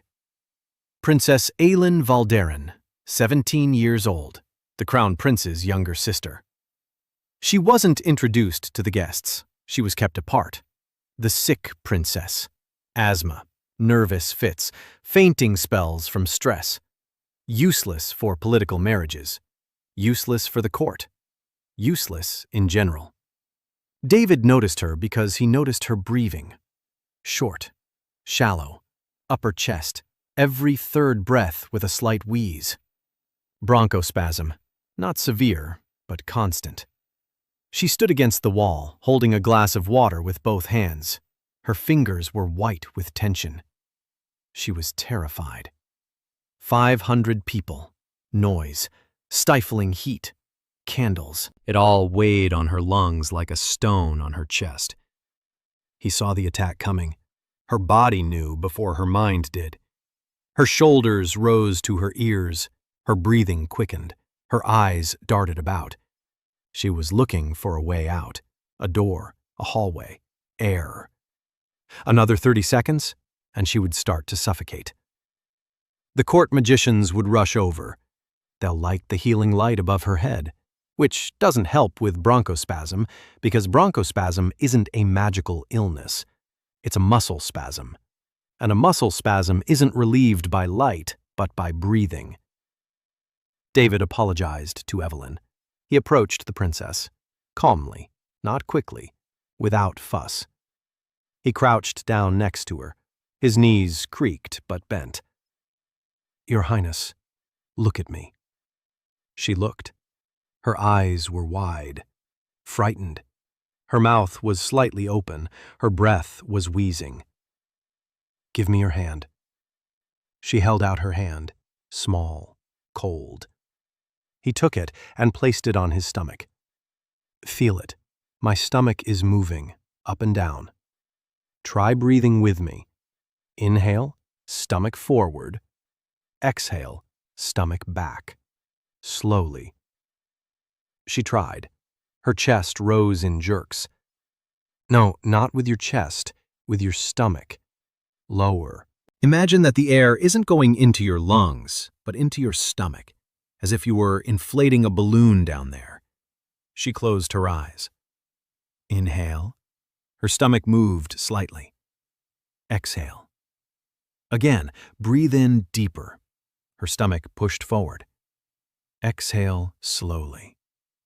The wheezing stopped. A minute later, she was breathing evenly.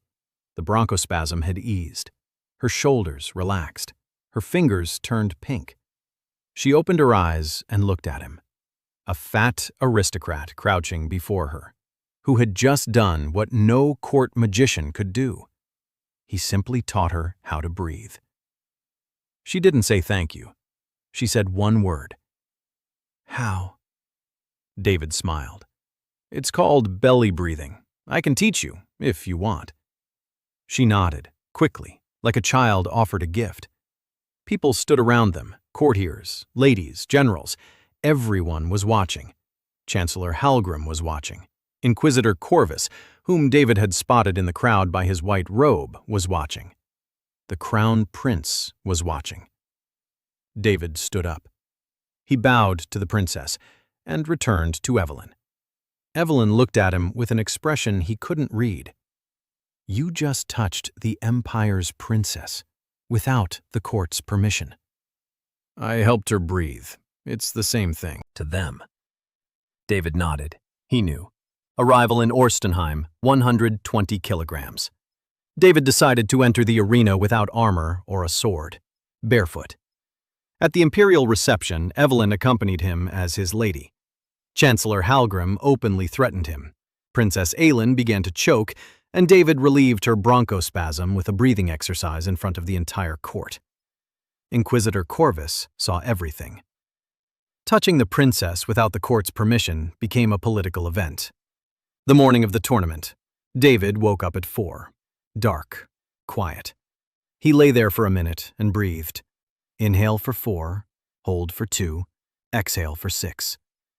Just like on the first day, just like 6 months ago when he woke up in this body and couldn't breathe under his own weight. 120 kilograms, minus 40. The body was different. He could feel every muscle, every joint, every tendon. Not perfect yet, still heavy, still slow. But alive, working. His. He stood up, went out into the courtyard of the residence. The stone beneath his bare feet was cold, just like 6 months ago. Basic stance, 20 minutes. Morning routine, 30 minutes. Slow movements of arms and legs that looked like a dance from the outside, but were actually combat meditation. Every movement is a strike or a block, slowed down 20 times. The body memorizes the trajectory. The muscles memorize the angles. When the time comes, the body will do everything on its own, without a command, without a thought. Like water that knows where to flow. Bertha brought breakfast. Rice, fish, greens, tea. She set the tray on the table and stood there. She didn't leave. "Young master, I want to tell you one thing." He ate, slowly, 30 chews. "Speak, Bertha." "I remember the day you were born. Your mother, Lady Lyanna, she held you in her arms and spoke to you, softly, in a language no one understood. And she smiled. She smiled as if she knew you would become someone. I don't know who, but someone. I thought she was wrong. For 20 years, I thought she was wrong." She fell silent. Her voice faltered. Then she continued. "She wasn't wrong." David set down his cup. He looked at her. "Bertha, I'll be back tonight. Alive. That's a promise." She nodded, wiped her eyes with her apron, left. In the hallway outside the door, he heard her stop and breathe, with her belly, just as he'd taught her, deep and steady. Orstenheim Arena, noon, 30,000 spectators. The sun hung over the open bowl of the stadium like a molten golden disk. The stands roared. The colors of the houses fluttered in the wind. Red and gold for House Wayne, blue and silver for House Cresswell, green and white for House Train. And in the far corner, a small flag with a golden lion on a gray field. House Ashford. 4 people sat next to the flag. Bertha in a clean dress, her hands folded. Evelyn in blue, her back straight and her lips pressed together. Miriam with a medical bag on her lap. And So-Yun, in armor, with a sword at her belt. The only female knight in the audience. She sat and watched the arena the way one watches a battlefield, with a professional eye for distances and angles. Golan stood below at the entrance to the arena. He was waiting for David. His face was gray with tension. His hands clenched a towel. Cedric stood next to Golan, a sword at his belt, jaw clenched. He hadn't come as a spectator. He had come as a brother, for the first time. The duels went on all day. The heirs entered one after another. They fought with swords, with spears, on horseback and on foot. The clang of steel, screams, blood on the sand. 2 heirs left the arena on stretchers. One refused to fight and lost his seat on the council. His father sat in the stands, motionless. His face was ashen. His eyes were empty. The house had died in 30 seconds.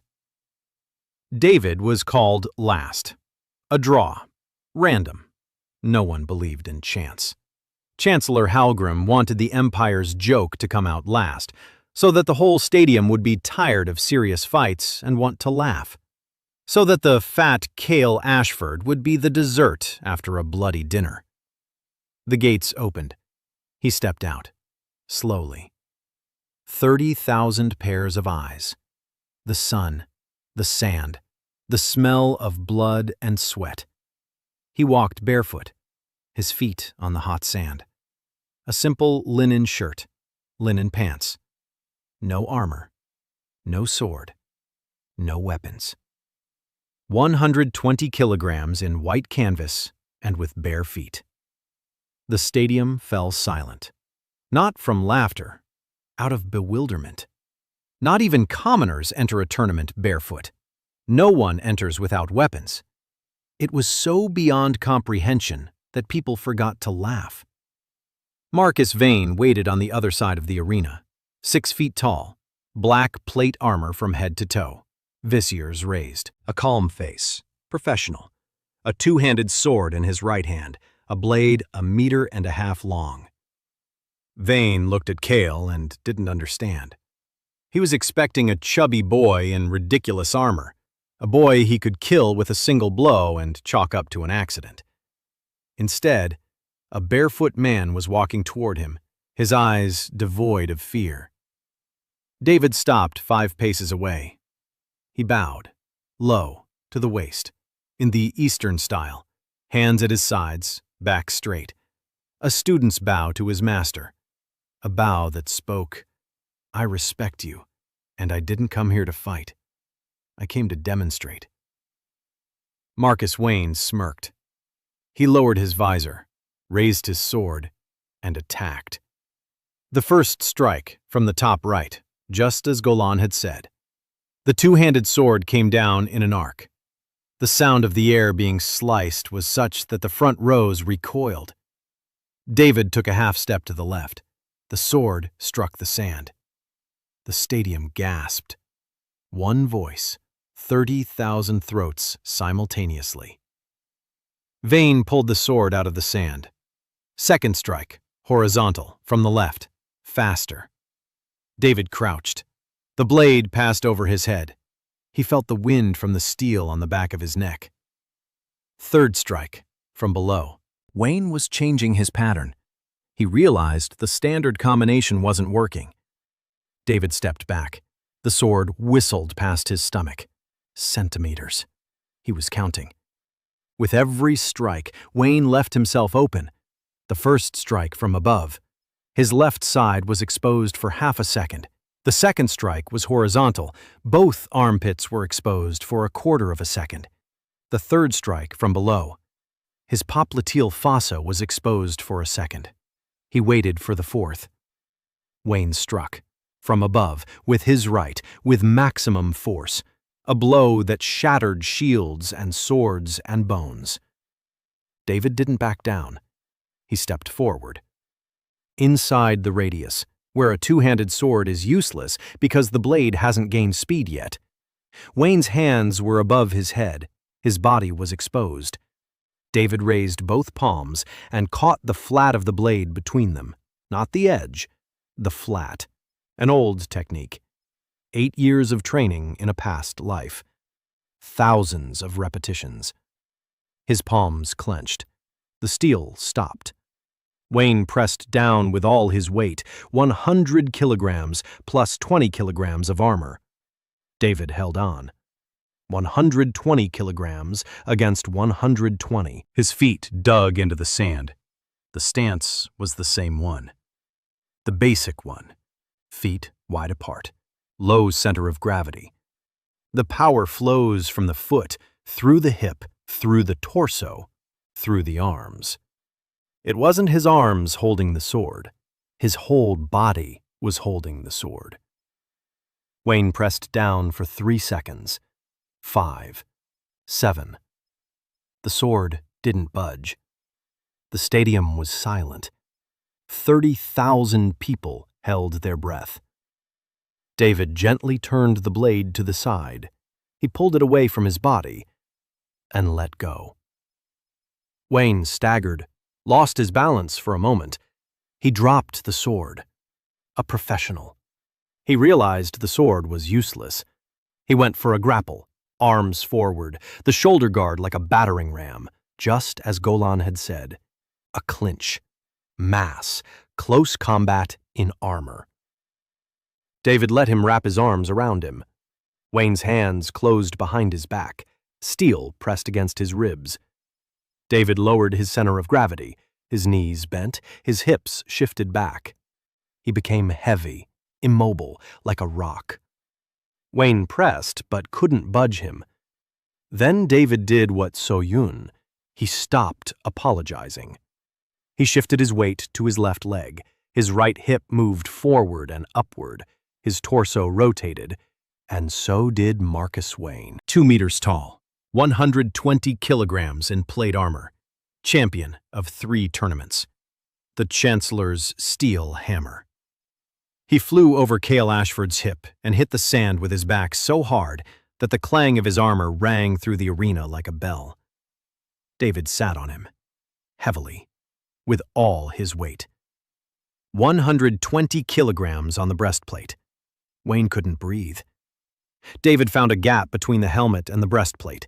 2 fingers rested under his chin, on his temple.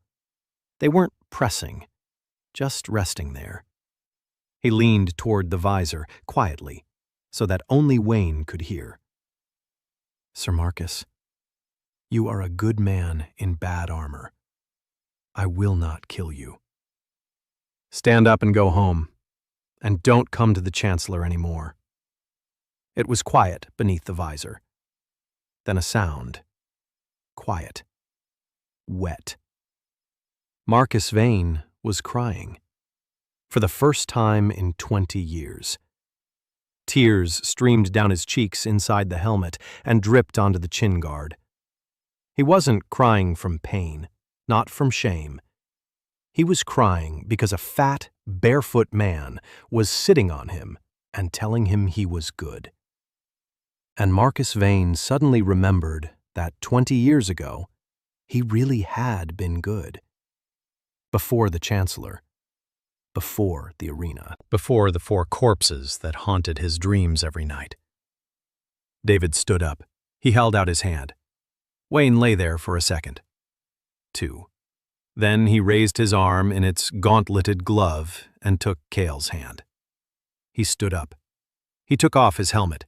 His face was wet, red, old, tired. He looked at Cale, then turned toward the Imperial box, dropped to one knee, and said in a voice the entire arena could hear, I lost, fair and square. This man defeated me without a weapon. I will no longer fight for the Chancellor. Silence. 30,000 people. Absolute silence. David turned toward the Imperial box. He bowed, slowly, in the Eastern style, and walked back toward the gate, slowly, still heavy, still panting. Sweat was streaming down his face. His shirt was soaked. His feet were burning from the hot sand. He walked past 30,000 people who were silent. Somewhere in the upper tier, a single pair of hands clapped. Small, a child's. Then another, an old woman's. Then Bertha. She stood in the Ashford box and clapped, tears streaming down her face. Evelyn stood beside her, then Miriam, then So-Yun. The only female knight slowly stood and held her sword out before her. A salute. A knight's salute to the vanquished. No, to the victor. The stadium erupted. Shouts, stomping, roars, 30,000 voices. The sand trembled beneath their feet. In the imperial box, Chancellor Halgrim stood as white as a sheet. His fingers clenched the railing, his knuckles had turned white. Beside him, the crown prince gazed at the arena with the expression of a man seeing something real for the first time. And little Princess Aelin, who was not allowed to watch the duels, sat in the corner of the box behind a column. She was breathing from her belly, deeply, evenly, just as she had been taught. For the first time in 17 years, without a wheeze, without a spasm, without fear. She watched the fat, barefoot man walking across the sand of the arena, and she smiled. The great tournament in Orstenheim. David faced Marcus Vane, barefoot, without armor or weapons. He dodged 4 blows, caught the blade between his palms, threw Vane over his hip, and pinned him to the ground. Didn't kill him, told him he was a good man, and suggested he leave the Chancellor. Vane surrendered publicly and renounced the Chancellor. The stadium cheered for Cale Ashford. Chancellor Halgrim turned pale. Princess Aelin was breathing deeply and smiling. The morning after the tournament, Orstenheim woke up a different city. Cale Ashford's name was on every corner. In the taverns, people recounted the fight with Wayne. In the markets, vendors argued over whether anyone had ever seen anything like it before. Barefoot, without a sword, against the steel hammer. And he won. He didn't kill him, he won. That was the phrase repeated most often. He didn't kill him. In a world where tournament victory was measured by blood on the sand, the portly Ashford heir reached out his hand to the defeated man and lifted him up. It was incomprehensible. It was wrong by every imperial standard. And that is precisely why it lodged in the minds of 30,000 people like a splinter. David did not celebrate. He sat in his residence on Lion Street and tended to his hands. His palms were scraped down to the flesh. Catching a blade between your palms is no fairy tale trick. It's a technique that only works if your hands are dry and strong, and if you catch the flat of the blade rather than the edge, and if the pressure is applied evenly from both palms. His hands were strong enough, but the skin on his palms was that of a 19-year-old former glutton, not a 60-year-old master with calluses as thick as a coin. The steel peeled off the top layer like sandpaper. Miriam treated the wounds, bandaged them. She cursed the whole time. "You could have lost your fingers. I could have, but I didn't. You're an idiot." Maybe. She tightened the bandage and looked at him. Her eyes were angry, but there was something soft in the corners of her eyes, something she was hiding behind her professional cursing. "You knew you'd get hurt." "Yes." "And you went out without gloves anyway. Gloves slow your fingers down. I needed bare hands for the pressure point on Wayne's neck." She shook her head. Then she said quietly, "It was beautiful." He looked at her. "What, exactly?" "Everything." The first political blow came that same day. A letter from the council. Official. With seals. House Ashford confirms its seat on the Imperial Council based on the results of the Grand Tournament. The Chancellor's signature.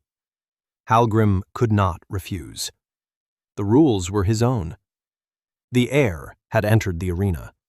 The heir had won. The House had retained its seat. But beneath the official letter lay a second one. No seal. No signature. A single line. The arena was the first mistake. Do not make a second. David read it and burned it. Bertha stood nearby. "Young master, this is war." He nodded. He knew. From the moment Wayne knelt and renounced the Chancellor, Cale Ashford ceased to be a joke and became a threat. And Chancellor Halgrim eliminated threats. Quietly, quickly, without a trace. Cedric arrived at the residence in the evening. He stood in the doorway and looked at David. Then he came in, sat down, was silent for a minute. Then he spoke. "I spoke with my father, Duke Edmund Ashford. the man who hadn't spoken to his youngest son in 10 years, who had thrown the letter about his changes into the fireplace, who considered Cale a curse on the family. He watched the tournament. He saw everything. He didn't clap. He didn't cry. He didn't smile. He just sat there and watched. And then he went back to his chambers and didn't come out for 3 hours.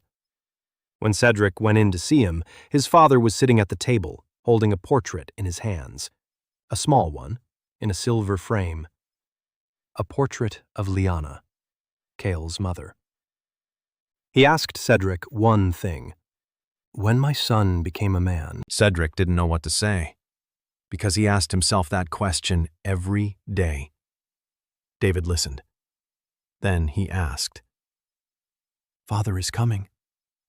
Cedric shook his head. Not now. He needs time. 20 years of shame don't disappear after a single tournament. David nodded. He understood. In his past life, he'd also had a father who wouldn't speak to him, because his son had chosen the mountains and training over a normal job. Fathers and sons. The longest battle in any man's life. A week after the tournament, an invitation arrived from the palace. Not from the Chancellor, from Princess Aelin. A note written in neat, childlike handwriting. Lord Ashford, you promised to teach me how to breathe. I'll be waiting for you in the small library of the East Wing on Tuesday afternoon. If you come, please don't tell anyone. David read the note and stared at it for a long time. A secret meeting with the Princess of the Empire. If the court finds out, it will be a scandal. If the Chancellor finds out, it will be grounds for arrest. If the Church found out, it would be a charge of heresy. He went. The small library in the East Wing was a room that had been forgotten. Dusty shelves, shutters closed, the smell of old paper. Aelin sat on the windowsill with a book she wasn't reading. When David entered, she jumped up. Light as like a sparrow. And immediately she coughed. Her bronchial tubes reacted to the dust. He waited until she calmed down. Then he sat down on the floor, crossed his legs. She looked down at him, an aristocrat on the floor, in a dusty library. It was so contrary to court etiquette that she couldn't help but smile. Sit down next to me. She sat down, on the floor, next to him, knees to her chest, her slender arms wrapped around her shins. Let's start from the beginning. Breathing. He spent 2 hours with her. Basic dungeon breathing. Inhale with the abdomen, exhale through the mouth. Diaphragm control. Aelin had a problem that he identified within the first 5 minutes. She was breathing with the upper part of her lungs because her abdomen was clenched from chronic tension. She was afraid of everything. People, noise, her own body. Fear held her diaphragm like a lock. Air didn't pass below her collarbones. Her lungs were working at 1/3 of their capacity. Hence the asthma. Hence the bronchospasms. Hence the fainting spells. Her body was suffocating from fear. He didn't tell her that, not right away. He simply placed her hand on his stomach, like at a session. Feel it. Up, down. Breathe with me. An hour later, she was breathing deeper than she ever had in her life. Her eyes were wet, not from sadness, from the air. For the first time in 17 years, her lungs filled completely. It was like the first sip of water after a day in the desert. She looked at him. Why can't the court magicians do what you did in an hour? Because they treat the disease, not the body. They see asthma. I see a diaphragm that isn't moving. She was silent. Then she said quietly, Chancellor Hallgrim is watching me. He knows I invited you. I know. You're not afraid. I am. But breathing isn't heresy. Breathing is just breathing. She smiled, a faint smile, sad and yet full of life. She pulled a small scroll from the folds of her dress. This is from my grandfather's archives, the old emperor's. He collected documents on the Eastern Khanates. Among them were records of a woman who came from across the steppes and married an imperial duke. She brought a book with her, a book about breath and the body. The Church of the Lightbringer demanded that all copies be destroyed. My grandfather refused. He hid one in the archives, but the original remained with the woman, with Lyanna Ashford. David took the scroll. His hands did not tremble. He unrolled it.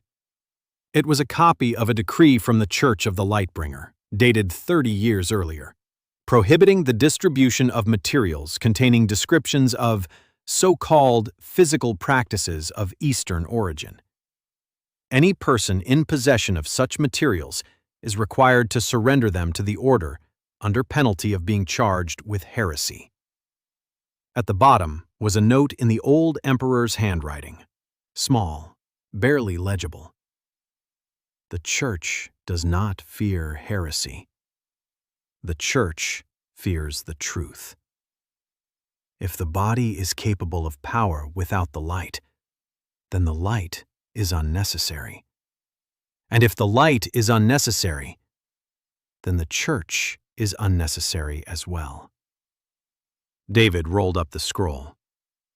Your grandfather was a wise man. My grandfather is dying. She said it without tears, without a tremor, a fact, dry and clear. When he dies, the Chancellor will become regent. My brother will not be able to stand against him. And then there will be no one to protect people like you. David looked at her. 17 years old, fragile, sickly, choking on her own fear, and yet the only person at court who saw the whole picture.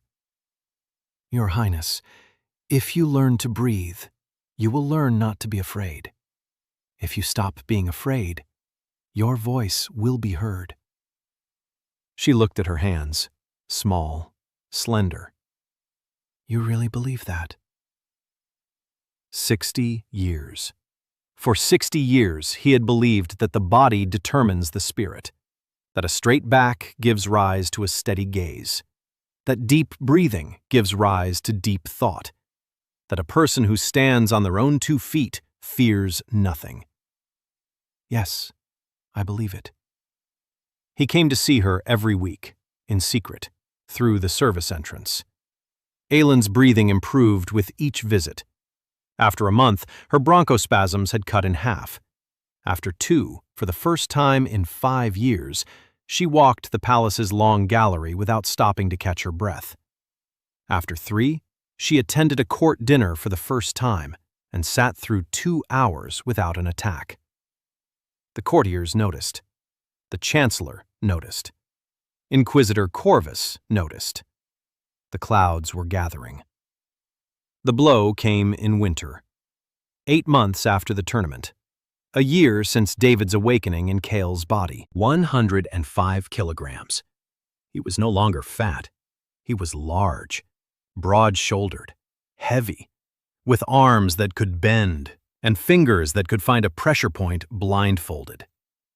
His face was that of a man, not a boy. Dark eyes, a short haircut, the first gray hairs at his temples, which shouldn't be there on a 20-year-old, but were on a man who had lived 60 years in another body and sometimes forgot to hide his age in his eyes.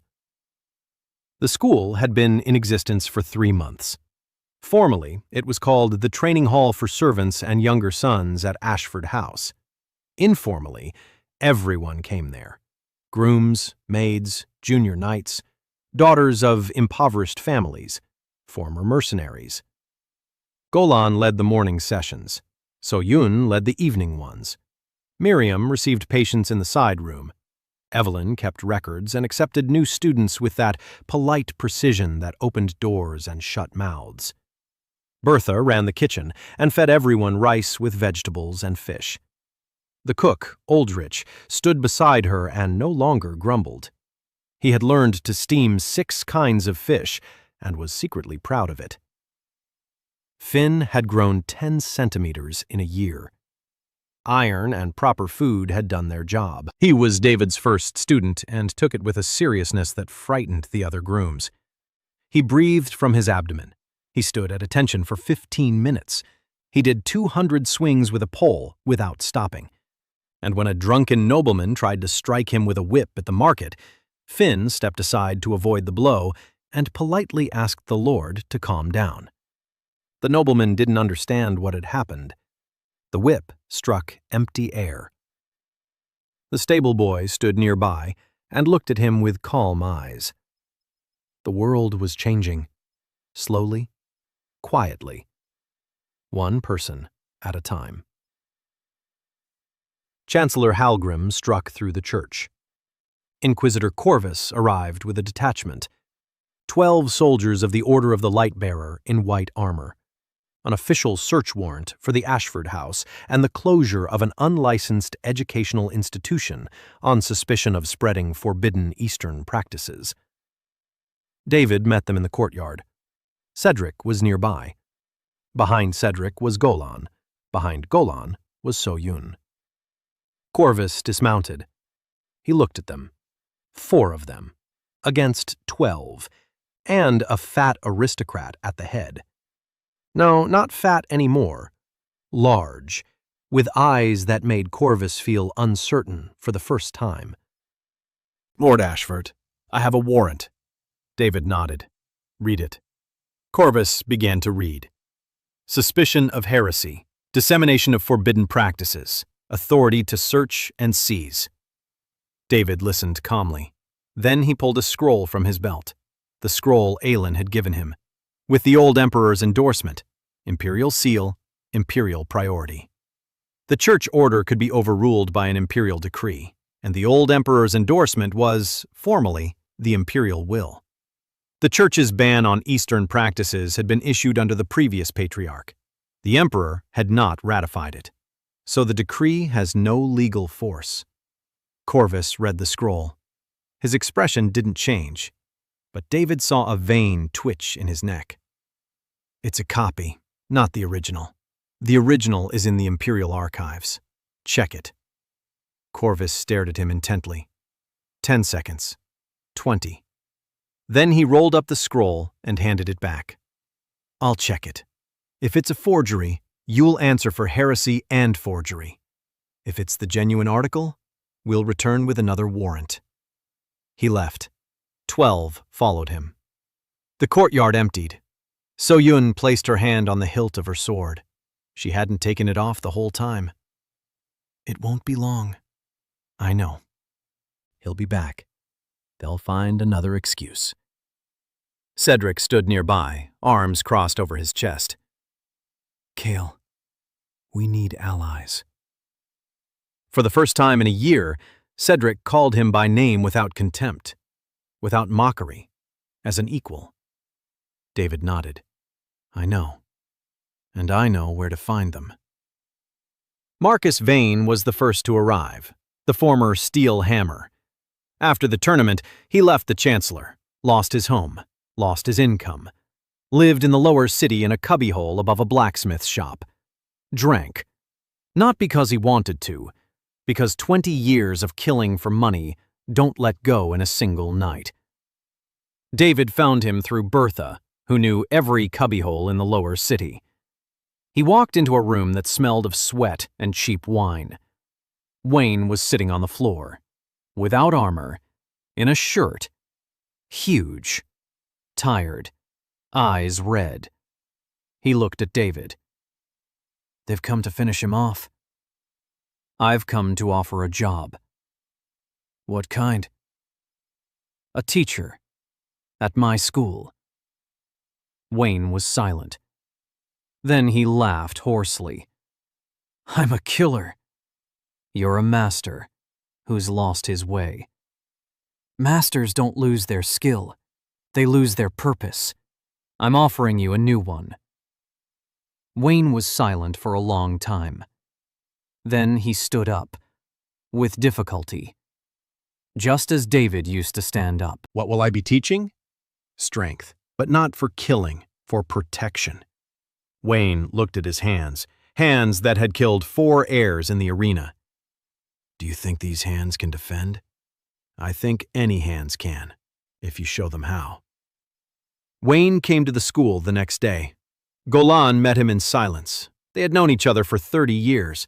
They had stood on opposite sides of the same arena. Now they stood side by side, in the same courtyard, with wooden swords. Golan handed him a staff. Wayne took it, held it. Light. After a 2-handed sword, the staff felt like a feather.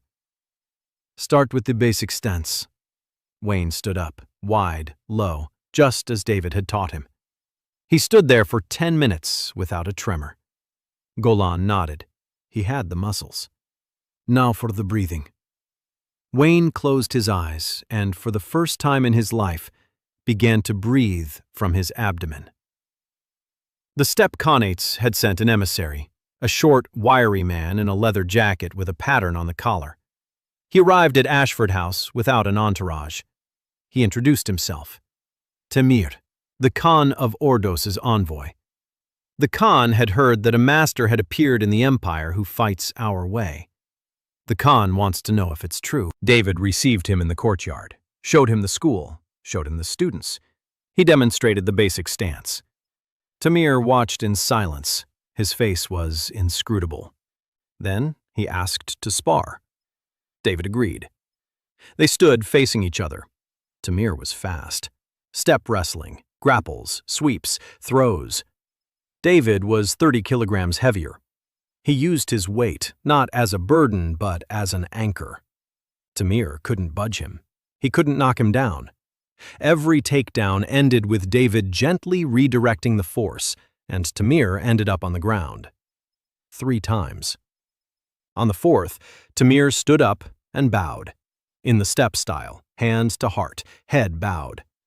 You don't fight our way. You fight your own way. But the roots are the same. The Khan will be glad to hear this. He left the next day. He took David's invitation with him. Khan Ordos and his men are invited to Ashford School at any time. The old emperor died in early spring, quietly, in his sleep, like an old engine that had run its course. David learned of it that morning. The bells of the Cathedral of the Light rang ceaselessly over Orstenheim. Chancellor Halgrim became regent to the Crown Prince. The decree was signed that same day. Crown Prince Adrian Valderan was proclaimed emperor. Chancellor Halgrim was appointed Lord Regent until the emperor reached the age of full authority. The prince was 22. Under the chancellor's new decree, the age of full authority had been raised to 25. 3 years. 3 years of absolute power for Halgrim. David sat in the living room reading the decree. Beside him were Cedric, Miriam, and Golan, Soyun, Evelyn. Everyone was silent. Halgrim's first blow came a week later. A decree requiring the registration of all educational institutions affiliated with noble houses. Licensing, verification, inspection. Any institution failing the inspection would be shut down. Ashford School was the sole target of this decree. Everyone knew it. No one could prove it. The second blow. A tax audit of the Ashford estate. 20 years of documents. Every coin, every transaction, every contract. Duke Edmund Ashford was an honest man, but 20 years of managing a household where the servants stole and the heir didn't count the money had left holes in the books the size of a gate. The third blow. The most painful. Evelyn. Her father, the Earl of Morholt, had received a proposal from the Chancellor, a profitable marriage for his daughter, to the heir of the House of Cresswell, an ally of the Chancellor. Refusal meant the confiscation of the Morholts' last remaining lands. Evelyn came to David that evening. Her eyes were dry. Her voice was steady. She hadn't cried. She hadn't cried in a long time. She breathed deeply, ate 3 meals a day, and stood up straight. But inside, she was broken. My father agreed. I have to leave in a month. David looked at her, slender, strong, alive. The girl who 6 months ago was afraid of a piece of fish on a plate, who now ran the school with the precision of a clockwork mechanism, who knew every student by name and remembered whose knee hurt and whose lower back wouldn't bend. You're not leaving. She looked at him. My father decided. Your father decided out of fear. Fear can be cured. I know. You taught me that. He stood up. He walked over to her. Close. For the first time in the 6 months they'd known each other, within arm's reach. Evelyn, you're not a thing. You can't be sold. If your father doesn't understand that, I'll explain it to him. She looked up at him. He was still a big man, 105 kilograms, but those were 105 kilograms of a man, not a sack. You'll go against the Chancellor for my sake. I'm going against the Chancellor for the sake of everyone who came to this school. For Berta, for Finn, for So-Yun. For every girl who's afraid to eat and every boy who's been taught that his body is worthless. You're part of this. I won't give up a single part. She was silent. Then she reached out and placed her hand on his chest, right where his heart was. A heart that a year ago had been beating erratically and heavily, like a horse that had been overworked. Now it was beating steadily, strongly, calmly. She could feel it through the fabric of his shirt. All right. I'll stay. David acted quickly. First, he asked Aelin for a meeting, not a secret one, an official one. Princess Aelin Valderon invites Lord Cale Ashford for a consultation on health matters. An official request, with a seal. The Chancellor could not deny the princess a physician if all the court magicians proved powerless. Aelin had been breathing freely for 3 months now. The fainting spells had stopped. She walked through the palace unescorted. She spoke at meetings. She asked questions. The Chancellor began to notice that the quiet, sick princess was no longer quiet or sick.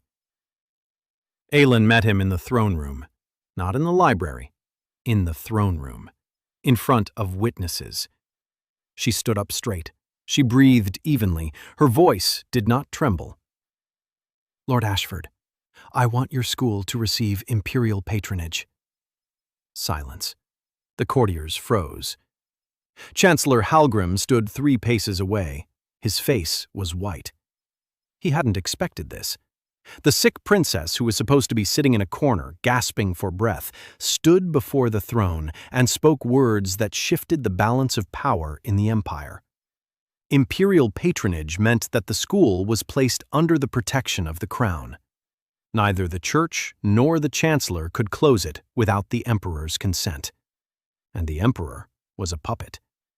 But a puppet who had a sister who had learned to breathe. Crown Prince Adrian looked at his sister. For the first time in his life, he saw her standing up straight and speaking loudly. For the first time, she wasn't gasping for breath. For the first time, she wasn't a sick princess. She was a princess. Period. He turned to the Chancellor. Halgrim opened his mouth to object. Adrian raised his hand, a quiet gesture, the first gesture of authority in his life. My sister is right. The school gets the patronage. The Chancellor closed his mouth. He looked at the princess, at Lord Ashford, at the young emperor who, for the first time in 22 years, had said no. And Halgrim realized he had lost. Not today. Not at this meeting. He had lost the moment the chubby boy sat down on the floor next to the sick girl and taught her how to breathe. From that moment on, everything was decided. Breath by breath, step by step, person by person. The Chancellor turned pale. His left hand was trembling, a tremor, slight, constant. David had noticed it at a reception 6 months ago. Halgrim was sick. His body was breaking down from stress and power. Shortness of breath after climbing the stairs, tremor, a gray face. He didn't have long left. David approached him, quietly, without witnesses, in the hallway after the meeting. "Chancellor, you have a tremor in your left hand. Shortness of breath after climbing the stairs. You don't have long left. Please don't rush to sign decrees that will outlive you only briefly." Hallgrim looked at him. Dead eyes. "You think you've won. I think you're tired. Just like those you destroyed. Sit down, Chancellor. Breathe. Maybe it will be easier for you too." Hallgrim didn't answer. He turned. He left. His steps were heavy, unsteady. The steps of an old man whose legs could no longer bear the weight he had placed upon them. The old emperor died. Chancellor Hallgrim became Lord Regent. He dealt 3 blows to House Ashford: school licensing, a tax audit, an attempt to take Evelyn through a forced marriage. David kept Evelyn. Princess Aelin publicly demanded imperial patronage for the school. The young emperor showed his will for the first time and approved the patronage. Chancellor Hallgrim realized he had lost. David noticed his illness and told him to his face. 2 years had passed. Lord Cale Ashford stood in the courtyard of the estate and watched the dawn.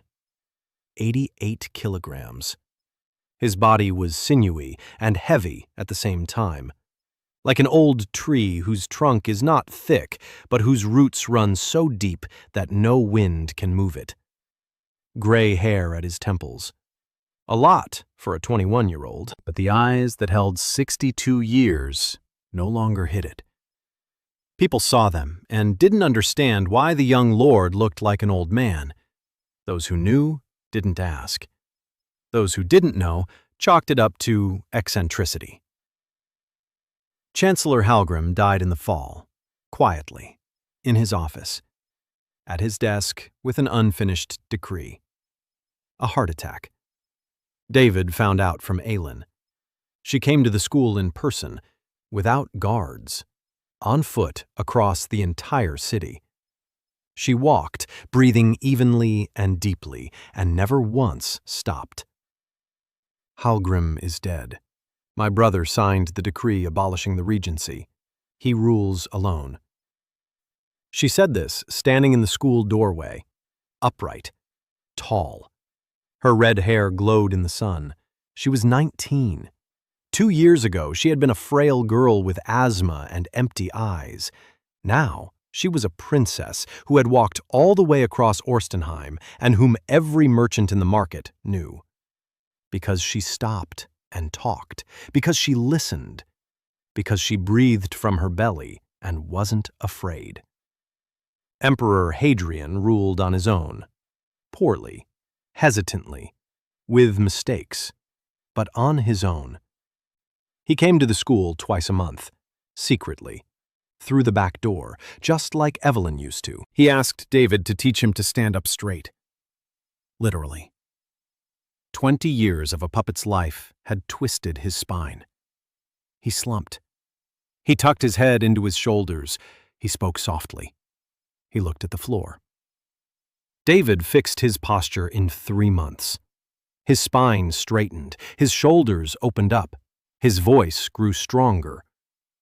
At the first meeting after the Chancellor's death, Adrian stood straight before the council. He looked them in the eye. He spoke in an even voice. The counselors exchanged glances. Something had changed. No one knew what. David knew. Posture determines the voice. The voice determines power. The body determines the spirit. Always. The school was in 3 cities: Orstenheim, Kressburg, Talvin. 300 students, 20 teachers. Golan ran the main school. His notes turned into a book, a thick one, handwritten, untitled. He said he'd come up with a title when he finished. He'll never finish. Because every day he wrote down something new. So Yun ran the school in Cressburg. She fought with all her might, openly, without apology. The students feared her and loved her. She was the first female knight to receive an official charter from the emperor. At the ceremony, she stood in armor, with a sword at her hip, and looked straight into the hall, without fear, without shame. Tall, strong, beautiful, step-like, her own. Miriam opened the first medical school at Ashford Academy. Herbs, diets, massage, anatomy. She taught young doctors that the body is not a mystery for mages, but a system that can be understood and repaired. The Church of the Lightbringer protested. Miriam protested in return. Louder, with numbers, with results, with patients who recovered without a single spell. She laughed when they threatened her. She always laughed when she was threatened.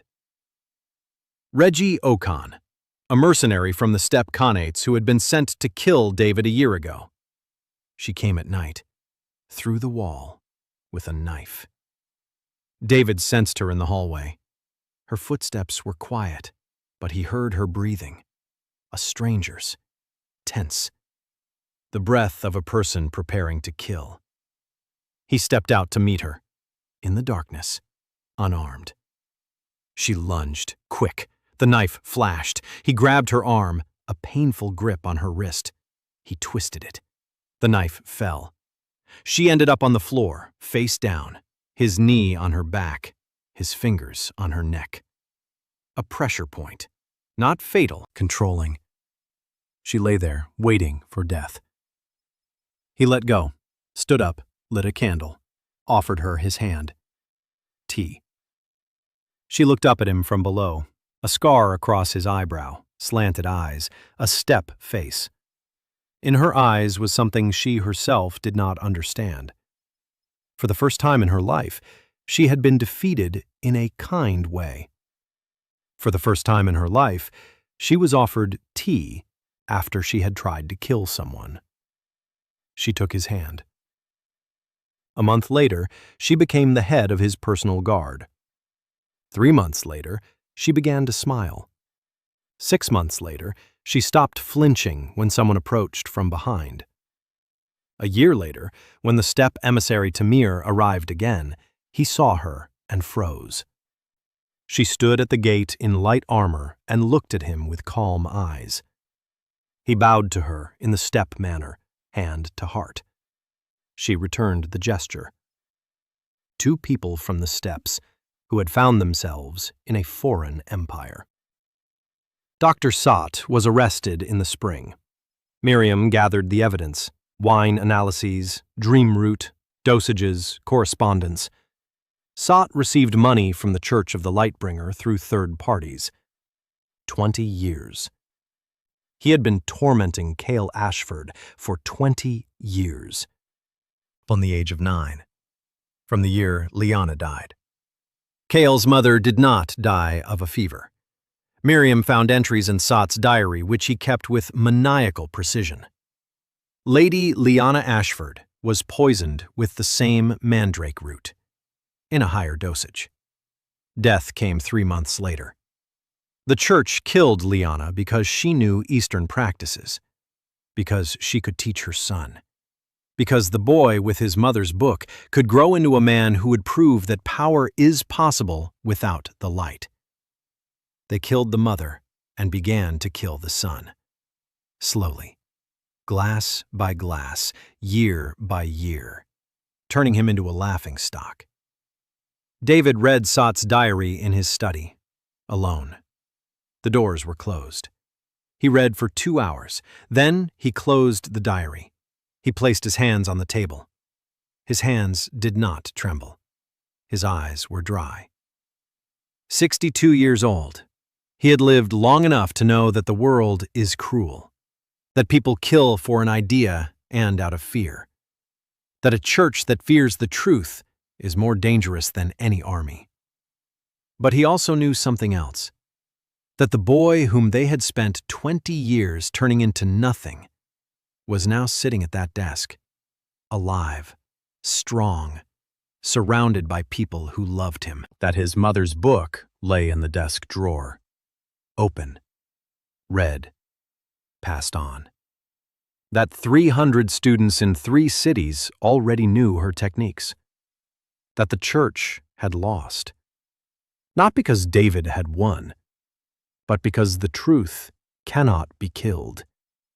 You can kill a person. You cannot kill a breath.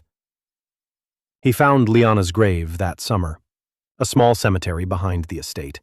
A simple stone, no name, no dates. The church forbade erecting a headstone bearing the heretic's name. Duke Edmund obeyed. He obeyed everything for 20 years. David came alone. He stood before the stone. He dropped to his knees. He bowed, in the Korean manner, forehead to the ground, hands at his sides.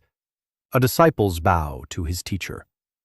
A bow he used to make every morning in the mountains near Chungcheon before his master's portrait.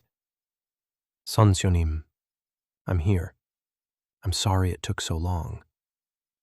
He knelt and spoke to her, quietly, in Korean, a language no one in this world knew.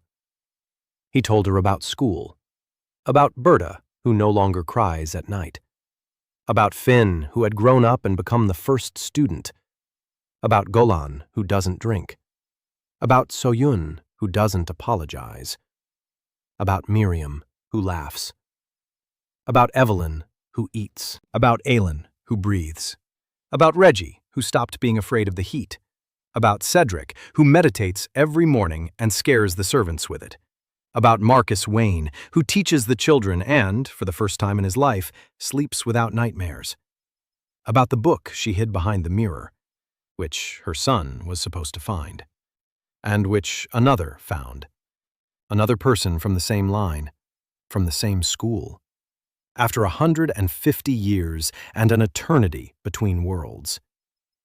He didn't know how it happened. He didn't know why it was him, but he knew she had called. Her last breath became his first breath in this body, and he came. He bowed once more. He stood up, wiped his knees, and went home. Duke Edmund Ashford arrived at the estate in the fall, for the first time in 2 years. He walked through the doors and saw the school, the courtyard full of people, wooden swords, poles, wrestling mats, stances, breathing. 40 people stood in their morning uniforms, men and women, knights and grooms, nobles and commoners, all together, all barefoot, all breathing from their bellies.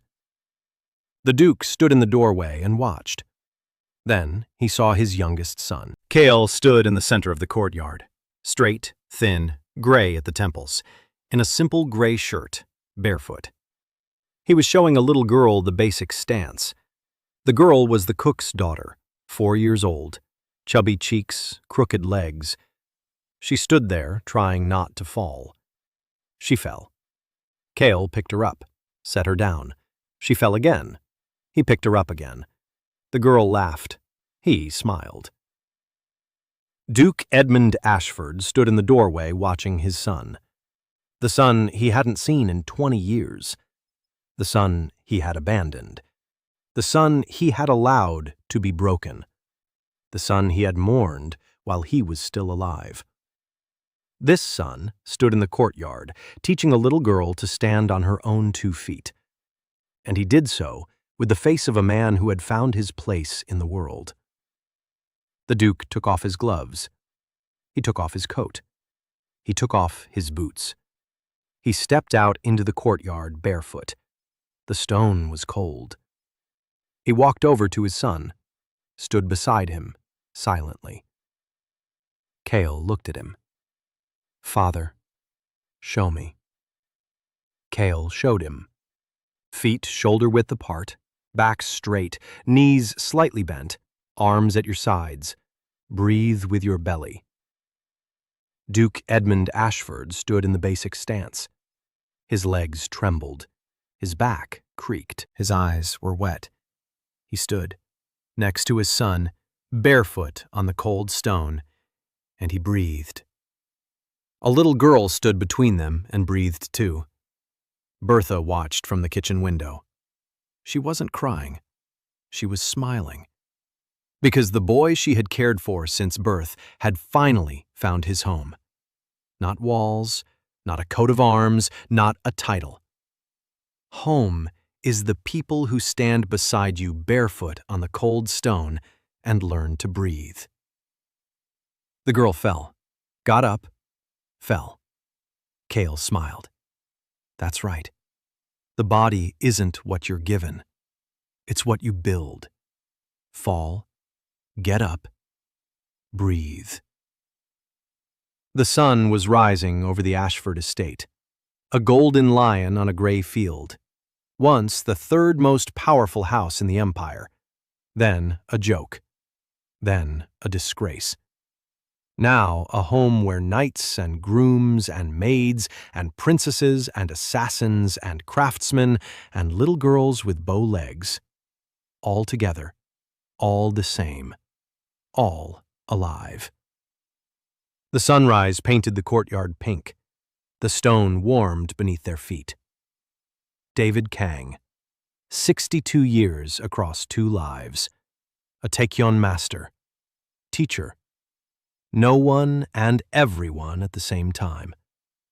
He stood barefoot on the warm stone and watched as a little girl fell and got up, fell and got up, fell and got up.